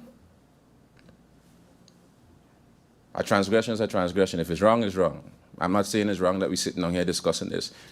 But then we sit as politicians, because we all, at the end of the day, I'm getting used to it myself, we all in here are politicians. And we don't hold ourselves accountable, our former colleagues or former politicians accountable for things done. We're here pointing out things that the small man get for themselves. But politicians are allowed to sit down in here, or used to sit down in here, and further enrich themselves. And those names and those files and those studies are never done. But we're here talking about revoking licenses of those who didn't have. Not saying that it was right if it was done, what was done, but I'm saying how far are we going to go, or how long are we going to continue with a tunnel vision of things and pointing out things that were right or wrong and always excluding ourselves. Minister's discretion. So I would like to thank the minister for her presentation today. It was an eye-opener, and I look forward to the further actions that's going to be taken as it pertains to closing this loophole, that we don't find ourselves here years down the line with another minister, another cabinet, another set of licenses, whether it be in CTEATT, whether it be in VROMI, whether it be wherever, talking about the same thing, misuse, alleged misuse of ministers' discretion. That will be all, Mr. Chairman. Thank you. Thank you, MP York. MP Jensen-Webster, you may have the floor. Good afternoon, Mr. Chairman, Griffier, colleague MPs, Minister of CTEATT and her support staff, members of the public in the Tribune and viewing at home, online, or wherever online. Mr. Chairman, I took note of the presentation of the minister, and regarding the road tax payments, I noticed that the figures presented by the minister, that in all types of public transportation plates, that the payments in 2024 in particular were very low compared to the year before and the year after. And I couldn't help but recall that unfortunately in 2017, just before the hurricane, I changed my personal car insurance from comprehensive to the basic, and my car was destroyed when a massive tree fell on it. As a consequence, I could not get my car fixed for about a year. And when I went to pay for my license plate, I had to pay for 2 years. So my question is, how is it then that for the taxis, that they were not collected 2 years? So when they came in 2025, how come they only paid then 2025? How come 2024 wasn't then paid or compensated? Is that normal to have that compensation for the year before if regular drivers, anybody didn't pay? I think the minister can answer that. It's transportation. Because that is money that government has lost there in 2024 for the license plate numbers. Then I heard various colleagues mention individuals renting out licenses, and the minister spoke about driver assistance and help drivers and the differences between them. Growing up in French Quarter, and with us having Tata the bus driver, I remember him being the first person to have a help chauffeur back then. To me, that's when it started. He was incapable of driving anymore, and for him, as was mentioned by other MPs, to continue to still have an income, you saw where he was granted a help driver. And I know that, again, because we heard the figures, there are a number of drivers who are elderly. I heard mention of 91, and I guess that driver who is 91 has a help chauffeur or assistant driver. So the question is, since this moratorium, the last moratorium was lifted, have these elderly drivers been affected? So those who were receiving money to help them, so from their help chauffeurs, have any of them been affected, and what are the numbers? How many of those seniors are now affected because of the changes in the possibility to have the help chauffeurs, or is there no changes? That I would just want the minister to elaborate more on that situation. Then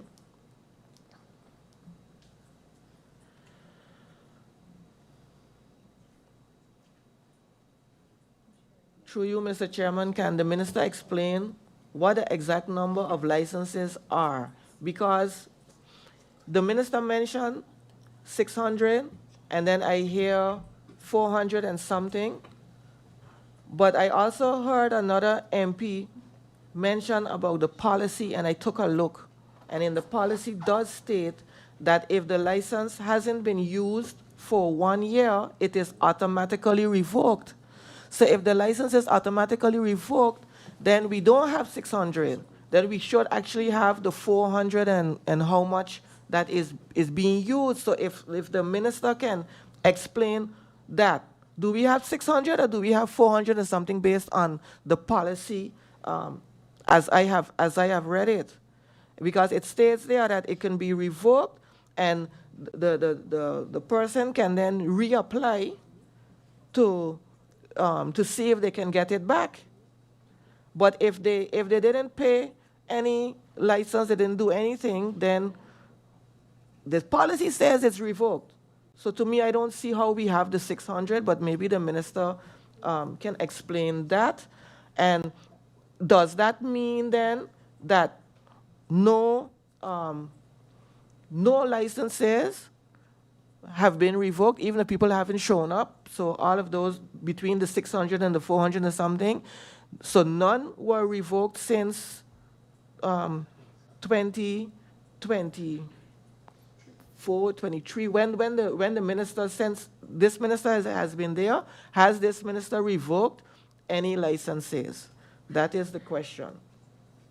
Then, and the reason why I asked that too is because I saw in preparation, I read an article on the 23rd of July where the minister vowed to clean up the system by revocation of non-compliant licenses, by stakeholder engagement, by digitization, and by mandatory training. So my question is, of these four, what has already started, what has been done, and how far is the ministry with this? And then the last time the minister was here for transportation with another, no, the minister was not here, but the last time we had a transportation meeting, it was mentioned in Parliament that there is a shortage of nighttime taxi drivers so after 12 a.m., between 12 a.m. and 6 a.m. And I wanted to know if the ministry knows how many taxi drivers are available to work in the late night. That's 6 o'clock. How many taxi drivers are available to work in that late night slot between 12 and 6? If that information is available, and if the ministry has noticed or if it has been identified that there is a gap there, that, let's say, more taxi drivers are needed for that time slot. And I just mentioned the four subjects, the four matters that the minister had indicated that she wanted to clean up. So the revocation of the non-compliant licenses, stakeholder engagement, digitization, and mandatory training, and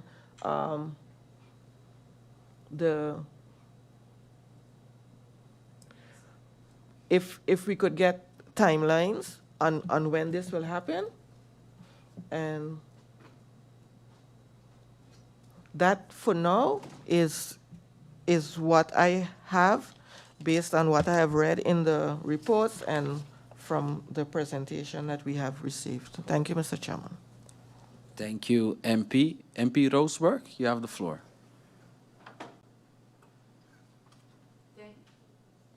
Thank you, Mr. Chair.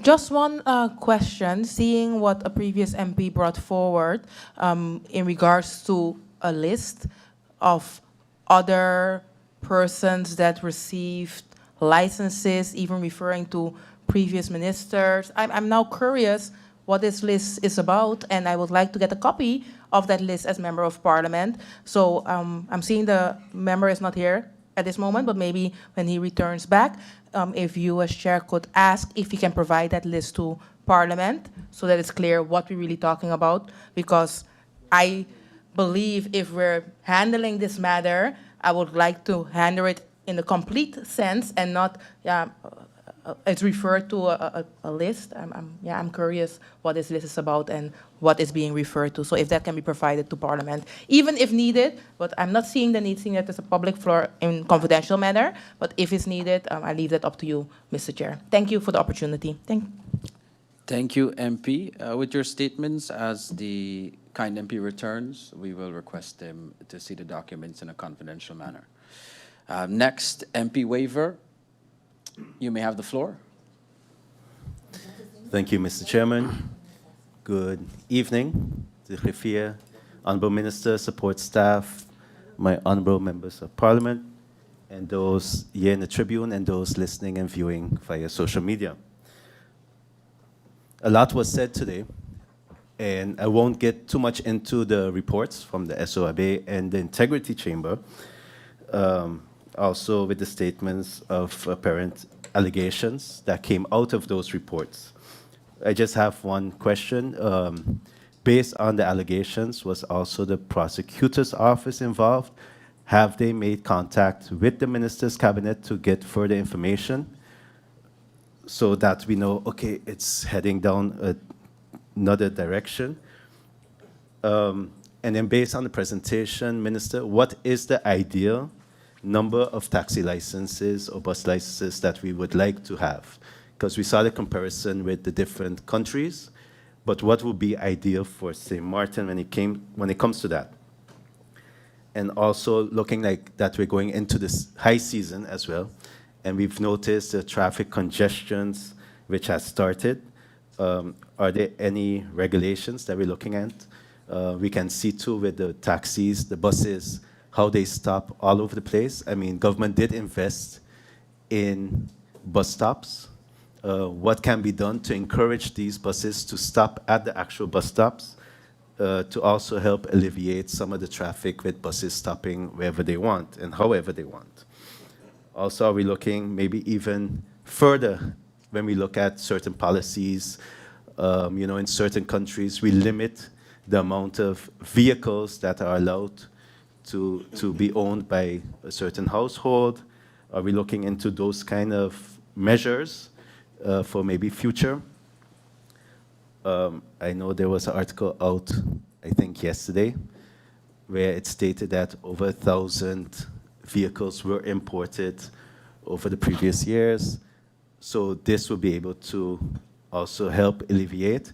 Will there also be controls as to how many cars certain dealerships are allowed to import per year to also ensure that we minimize the amount of vehicles on the roadway? When it comes to the request from MP Roseberg, I also agree. but also seeing that it did fall off of the back of a taxi or a bus. I don't know how legitimate it is.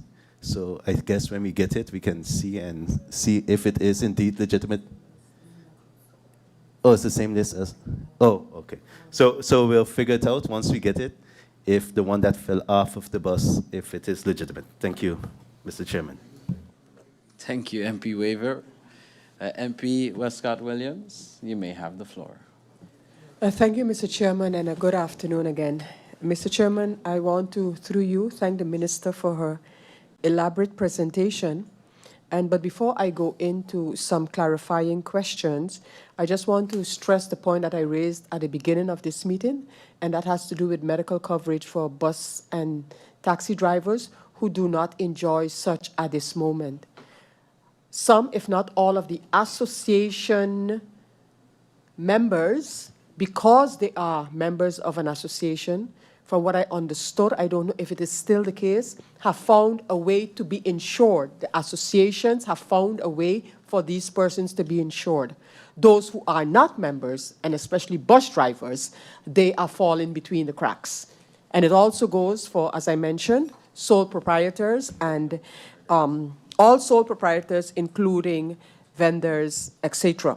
So, but Mr. Chairman, this is not for the minister, as I mentioned earlier, but I would like this committee to direct a letter to the relevant minister regarding this matter affecting bus and taxi drivers as well. That's their medical coverage.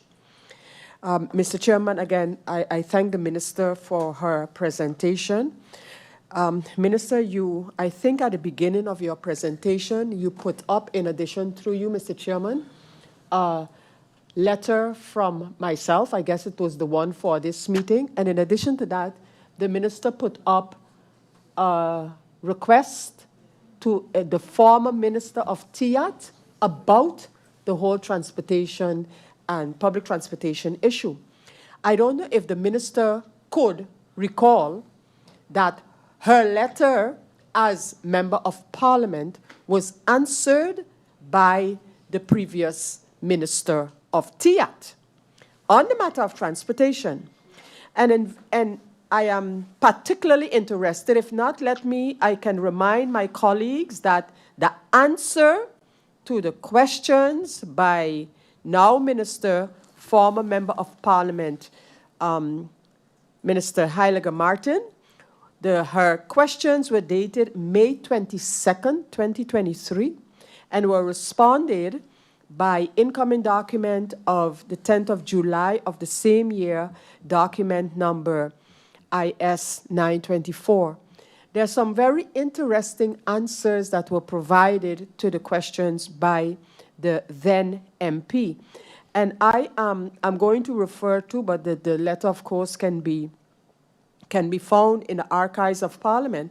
And I want to reference the last question in that letter, which was, what is there are 10 questions. This is the 10th. What is the reason that the ministry has decided to start this process at this moment during the low season? Answer by the minister at the time. So the minister to former Member of Parliament, now Minister Grisha Heiliger Martin, and the answer was a reassessment of the existing moratoriums is part of the country reform packages related to my ministry and is simply based on the timeline as agreed on within that context. All of the answers before that by the former Minister of CTEATT dispelled the notion that there was any lifting of a moratorium. In fact, what I thought was interesting in question 7 of that same letter, answer to question 7, the question was, what will replace the moratorium, if anything, and how will the ministry address the opening of the licensing application process? Mind you, these questions were from March 2023. The answer was, and this I thought interesting, when all of it was thrown in the following cap. As mentioned above, the answer starts, we are not lifting, but re-evaluating the amounts that is actually used, much like the caps that are set for standalone casinos and for adult entertainment. Once the cap is set and the requirements published, then the application process can begin. And based on the list of requirements, the request will be processed. The moratorium will not be replaced. It is being evaluated by controlling how many plates are being picked up and actually used. Mr. Chairman, now with that I mentioned, those answers, and mind you, those are two answers to the 10 questions that I mentioned, I would like the minister to give some further elucidation, and as far as I'm concerned, Mr. Chairman, these can come in writing. I don't need them this afternoon, but I think it's important when we talk about what is taking place by and in consultation with the TWO. Firstly, I have the question, under which theme of the country package is this matter being addressed? And I'll tell you in a moment, Mr. Chairman, why I asked that. And then I saw for phase 2 of the minister's plans, I saw that there will be financial assistance via TWO. And I would like to know what exactly is that particular financial assistance for, so under what theme and what project, because as you might recall, Mr. Chairman, in the last visit of the State Secretary regarding the country package, it was mentioned that the government must set priorities. I mentioned the same thing when the Prime Minister was here the last time with representatives of TWO. So I would like to know what exactly are we anticipating from the TWO, especially where the financial assistance is concerned. And then, Mr. Chairman, this matter needs to be handled with such caution that I don't know what other word to use for it. And I say that because it seems as if too many persons are going to be caught up in a situation that, in the words of the minister, and now I paraphrase, some of them not even knowing how whatever took place above their heads for them to get a license, totally unaware. They were totally unaware of what was taking place above their heads, and they got licenses. So the cautiousness have to do with the review. And so I asked the minister, and I'm focusing on the way forward. The way forward is starting with phase 1, data verification and compliance review. The information that the minister presented based on the research/investigation done by the department itself, not the reports, the department itself. Has that been done after the compliance review? So did we get in all of the information to make that assessment? I am on phase 1, under the way forward. I talked about phase 2, and I asked what kind of financial assistance via the TWO. And the same actually goes for phase 3, because this too is via TWO. And the reason for stressing this is, are we assured that what needs to take place in the area of public transportation, that it will be followed through and carried through the TWO? And then, Mr. Chairman, I have a request to the minister. Minister, given the word through you. Minister, given the word that I just used in terms of the very, very cautious approach that the ministry and the minister would have to follow in order to get to where we would like this situation to be, and that is a transparent, clean administration, as well as openness to all that are involved. And so my question is, can, based on the way forward, the minister design a type of a reporting structure to Parliament with these steps outlined and updating Parliament along the different steps that are being taken, is my request via you to the minister. And then, Mr. Chairman, I think this is my final point. A lot has been said about capacity, also in the context of bus and transportation, bus and taxis and transportation in general. And then I know that the minister has mentioned in the past, and I think it was part of the presentation on the budget of CTEATT for 2025, the matter of a carrying capacity. Is that in the make? If it is in the make, when can we expect the first draft of this? And Mr. Chairman, I don't say this without a reason. It was baffling to me that in a recent court case, the government, what was held against the government is a so-called residential economic policy of the year 2009, 16 years ago. This policy belongs off of the shelves of the government and the ministry, replaced by whatever, under whatever name, some type of zoning in terms of the capacity of this island. We cannot, in 2025, have whether it be the court or applicants to the court refer to an economic policy.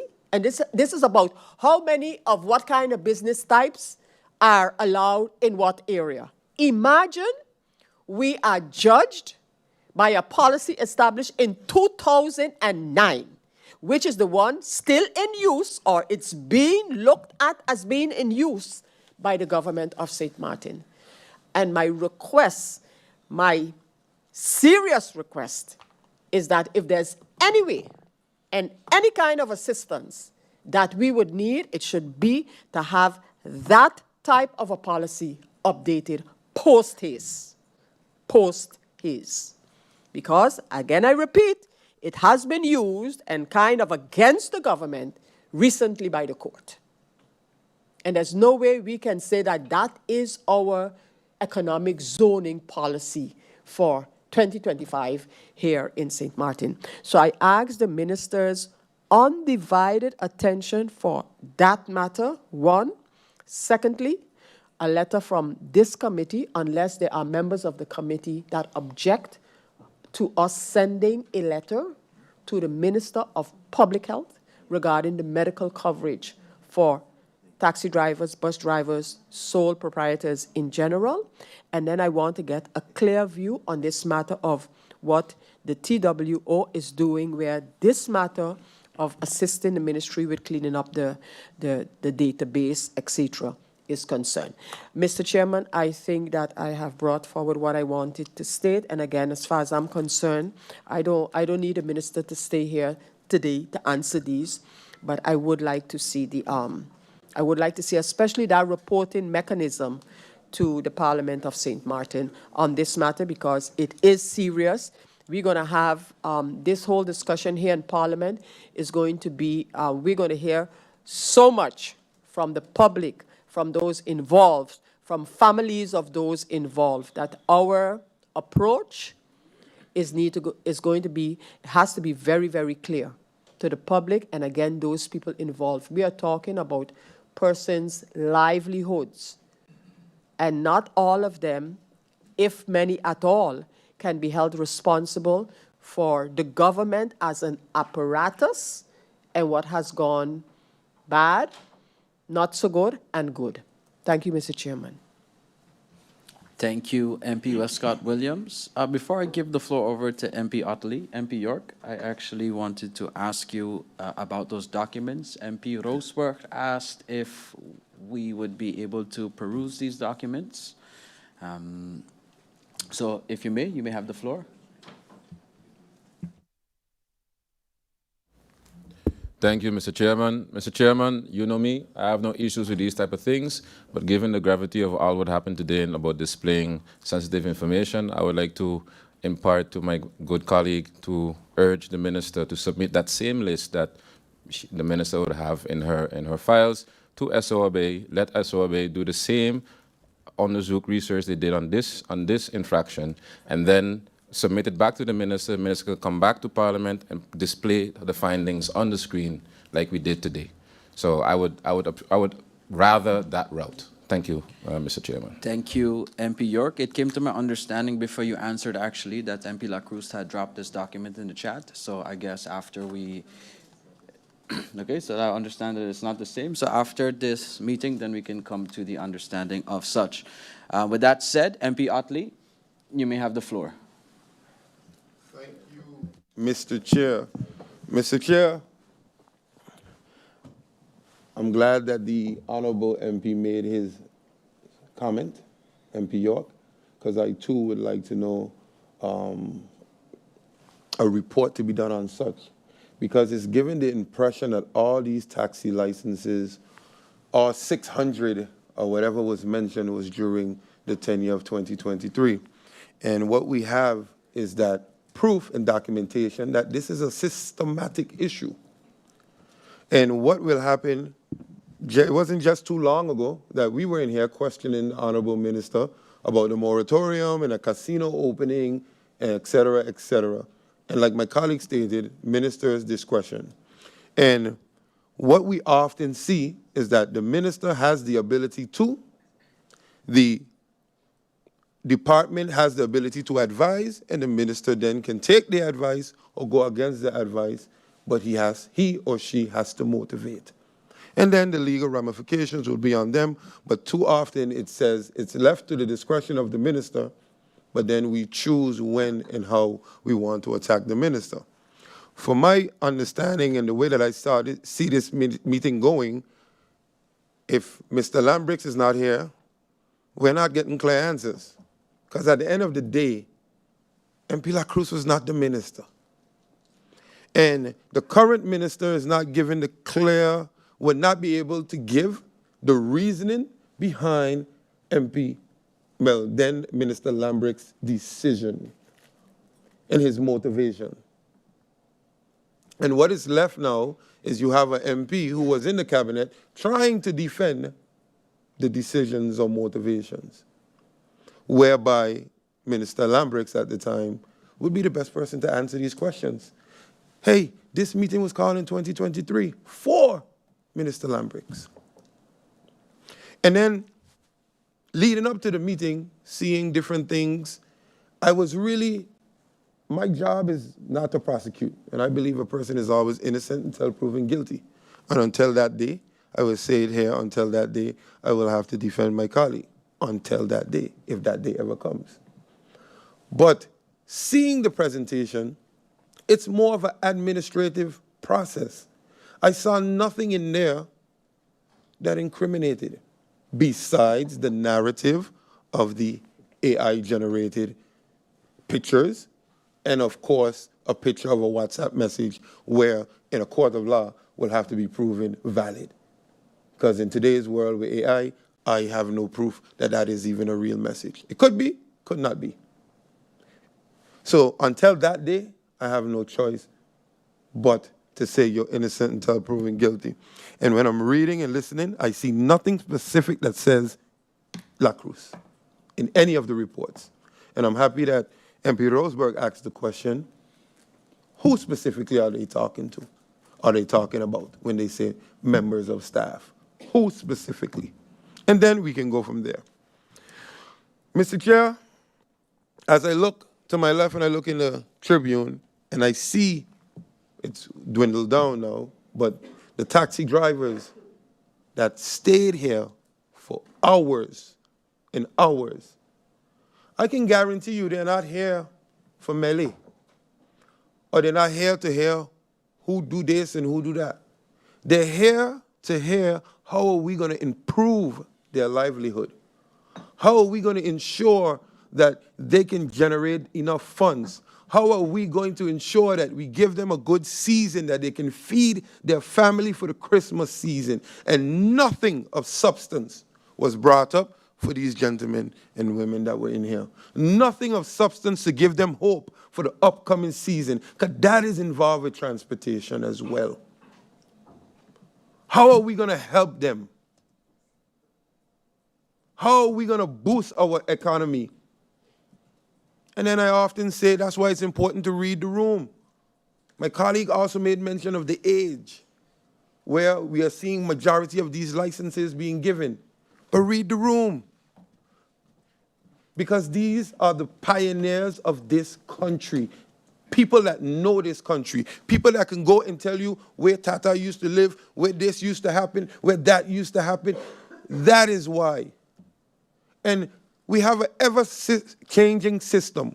Every couple years, the pension age is raising and raising and raising. And I know this because I was Minister of VSA, and it's not too far from the near future that it will raise to 67 and 70.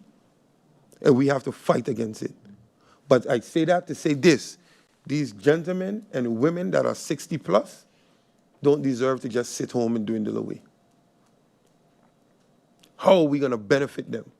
And on the flip side, because of the age, because of sole proprietorship, I moved to the insurance. Indeed, as former Minister of VSA, I can answer that question. We took that specific aspect out of the SAHA/Attlee care. Specific. It was sent to the SED, sent to Yezetinwe, sent to the Council of Advice. We receive advice back from the Council of Advice. The last step, which is the Council of Advice, and I have it here, November 2023. We received that from the Council of Advice. The next process is to create your NADA report and submit for handling here in Parliament. I left off, election came, January 2024, and I said to the current minister, I met with the current minister and I said, let us meet. I would assist you with low-hanging fruits, stuff that is already there. I do not care for the credit, and I have witnesses. And the response to the minister was, for what? So one of those low-hanging fruits to MP Wescott is sitting on the minister's desk since November 2023. And although he may have taken office later on, it's there. And I cannot look to MP Janssen because we all know she was there very short. But nonetheless, it is there. It has been worked on, advice has been sought, and the Council of Advice rendered its advice on November 23rd to help give these men and women, sole proprietors, taxi drivers, bus drivers, insurance. As a matter of fact, when he told me for what, I even started with my staff to draft. Because if you don't want to bring it there, then I'll bring it here. But I guess now saying this is going to come quicker because don't let MP Attlee bring it. So now it might come. And this is what I'm showing the public. I ain't here for the semantics. Whatever going to happen, going to play out. Whether it's in court, it's here. Whatever going to happen, going to play out. But I am here for the taxi drivers and bus drivers. And how can we better your life? I am happy that this meeting was called because as a leader of United People's Party, I've saw many of you and you had the impression of you're taking away bread, not me, but the accusation of my party is taking away bread from the locals. And then we sit today, and I'm glad that MP York brought up where persons who are well off, 10, 8, 20 licenses for themselves. Their kids who can't even drive have licenses. And then when we speak of oversaturation, we try to make it look like it's only in 2023. This process has started a long time ago. And whenever taxi license and bus licenses are issued, there will always be a problem. I have here an article from October 6, 2024. It says, former ministers distribute bus and taxi permits like candy.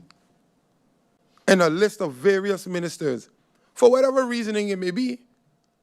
And then I have another article here in 2012, whereby it says the government issues close to 80 new taxi permits. More bus licenses are in process. And like my good colleague stated, he was one of the ministers that did this, but did it, whether with a good heart or not, it will always be backlash for whatever you do. There will always be backlash for whatever you do. And the only person that can defend what he did was the minister. So it's quite redundant right now. But since we're here, I'll take this opportunity to do so. Also, I saw that there was an example of the previous and the current. So are licenses still being issued through you, Mr. Chair? And a very important, very, very important question by MP Jansen is, if the minister put a provision in the policy that if you have not complied within a year, your license will be revoked, I would like to know how many persons have not complied within that year and how many were revoked since January 2025, because the process would be from January 2025. Also, I would like to know what is the feedback with the taxi app. Did the minister speak to the taxi association? Through you, Mr. Chair, is the taxi association for or against the taxi app? What are we doing to modernize our taxis? What are we doing to better advertise? What are we doing to protect our taxis against gypsies and illegal transportations? I would also like to ask the Minister of CTEATT, is there discussions or is there plans to have discussions with the French side, see it that taxis can come to our shores and pick up, not only drop off? What is the minister's opinion on such, that our taxis are not allowed to stay there, pick up, and they are allowed to do so on our side?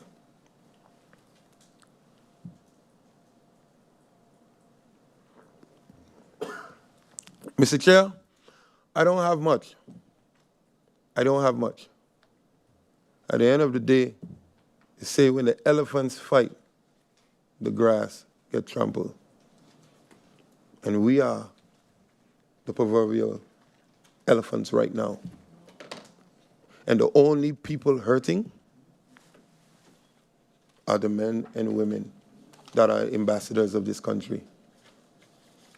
And one thing I will say, though, if a cleanup is done and it needs to be done, so be it. The minister has a job to do. But what was brought up today, it cannot be done only for one specific period. Because if a moratorium was in place and licenses were issued between 2014 to 2023, rule for one, rule for all.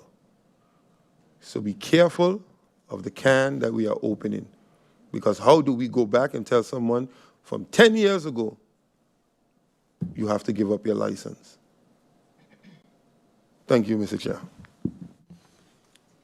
Thank you, MP Utley. I see MP Roseberg would like the floor. MP Roseberg, you may have the floor.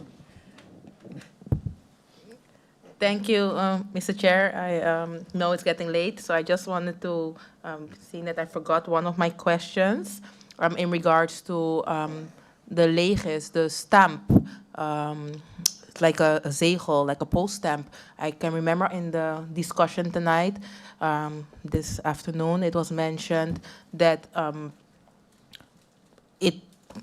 by a previous MP, that it's not aware of having a stamp that is needed. Could the minister clarify if it's obligated by law to have that so-called stamp to make it a legitimate document, or if you can just give that stamp without? And my last question is more a remark, seeing what the previous speaker said. I do agree that the public tribune was full, happy to see that, but that the reason why it was full is because, of course, the taxi drivers would like to know how to move forward. But I do have to compliment the minister for explaining in her presentation. And if you look back at it, and I hope the minister will also, and I think it was mentioned, but if not, will inform the public on the way forward, because as we can see, this presentation was a step-by-step process, and number 5.5, the R4 effect, made it clear what the way forward is in a 5-step phase, explaining that we're currently at phase number 2, and then explaining phase number 3, legislative framework development, phase number 4, finalization of the ordinance and decree, and phase number 5, establishment of transportation authority. So I hope that the ministry will explain to the public in details so that everybody is aware, because it was mentioned, but there was a lot was said tonight. So just to confirm that I did receive it, I did hear it, and I would like the public to be aware that there is a plan forward so that the ministry can provide that. Thank you. This was it for tonight, Mr. Chair. Thank you, MP Roseberg. I see MP Wescot-Williams would like the floor. You may have the floor. Yeah, thank you, Mr. Chairman. Mr. Chairman, the discussion about a list that fell off a bus, off a taxi, whatever the case may be, and I'm dead serious. I'm not joking about it, because a list was put in the Parliament discussion chat. This is a chat in where we have discussions as members of Parliament. The list that was put in this chat is a list of persons' names, persons' addresses, persons' date of birth, etc., etc. As the President of Parliament and a member of Parliament, I cannot take responsibility for this type of information being put in a chat of Parliament, and next thing, this is on the road, because that's what Parliament is all about, public. Is this something we then take and which we should book in as Parliament, because it's under a list of licenses issued while moratorium, I guess, is in existence. Mr. Chairman, we got to know where to draw the line as a Parliament, And I don't think that this, and regardless to who it is in the list, some of them are highlighted. I guess these are the ones that are being referred to. But innocent people appear on this list that then becomes a public document of Parliament. With that, I have a big, big issue for it to be put in the Parliament discussion chat. Because I know where these things can lead to. And as Parliament, we need to guard against it. As Parliament, we need to guard against it. That's my comment. Thank you, Mr. Chairman.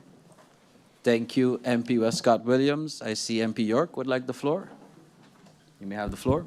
Thank you, Mr. Chairman. Just for the record, this is exactly why when I was asked the question to share that list with the colleagues, I said no.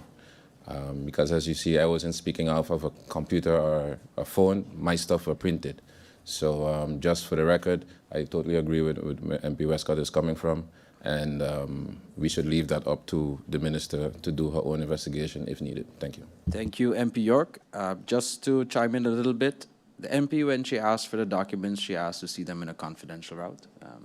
Just to put that out there. Furthermore, MP La Cruz, I see you'd like the floor. You may have the floor. Thank you, Mr. Chairman. Mr. Chairman, as much as I understand the MP's concern concerning the list, it is a list that I received via WhatsApp that is already out there all over. And just as I received it, that's how I gave it to the members of Parliament.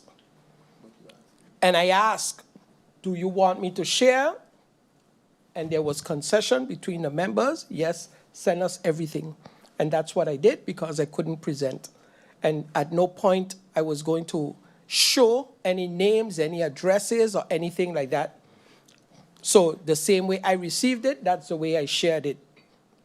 So it is still the responsibility of each individual if he shares it or sends it out anywhere. Thank you, Mr. Chairman. Thank you, MP La Cruz. MP Wescot-Williams, you may have the floor. Mr. Chairman, I just want to re-emphasize the point I made, and I stick to it. Thank you. Thank you, MP Wescot-Williams. Seeing that there are no more individuals wanting the floor, I would like to extend my sincere thanks to the Honorable Ministry of CTEATT and her support staff for their dedication and many hours invested in ensuring that the principles of good governance are upheld. We can all agree that it is essential to strengthen oversight into the workings of government wherever possible. From today's presentation, we understand that there is currently a higher capacity of public transportation licenses issued.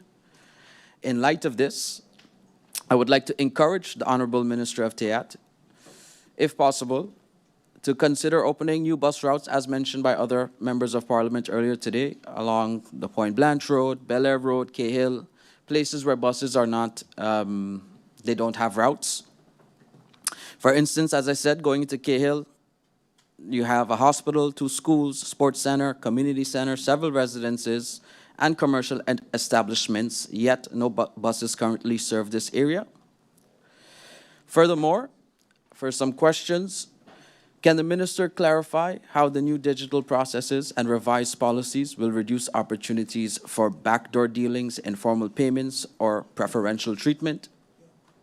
The audit exposed more gaps than Swiss cheese. What real-world controls are being implemented to ensure files don't magically move or disappear without proper documentation? For years, people have been told, come back next week. How soon can citizens expect a licensing system that doesn't feel like a maze with no exit? With that said, it is to my opinion that we must stop going back and forth with one another and stay steadfast in the growth of country St. Martin. After all, we are here to serve the people, the everyday men and women who have placed their trust and confidence in us. With this said, I'd also like to ask MP La Cruz, as stated in the beginning of this meeting, if the presentation today was enough, or would he like to continue with the request for the CC? MP La Cruz, you may have the floor.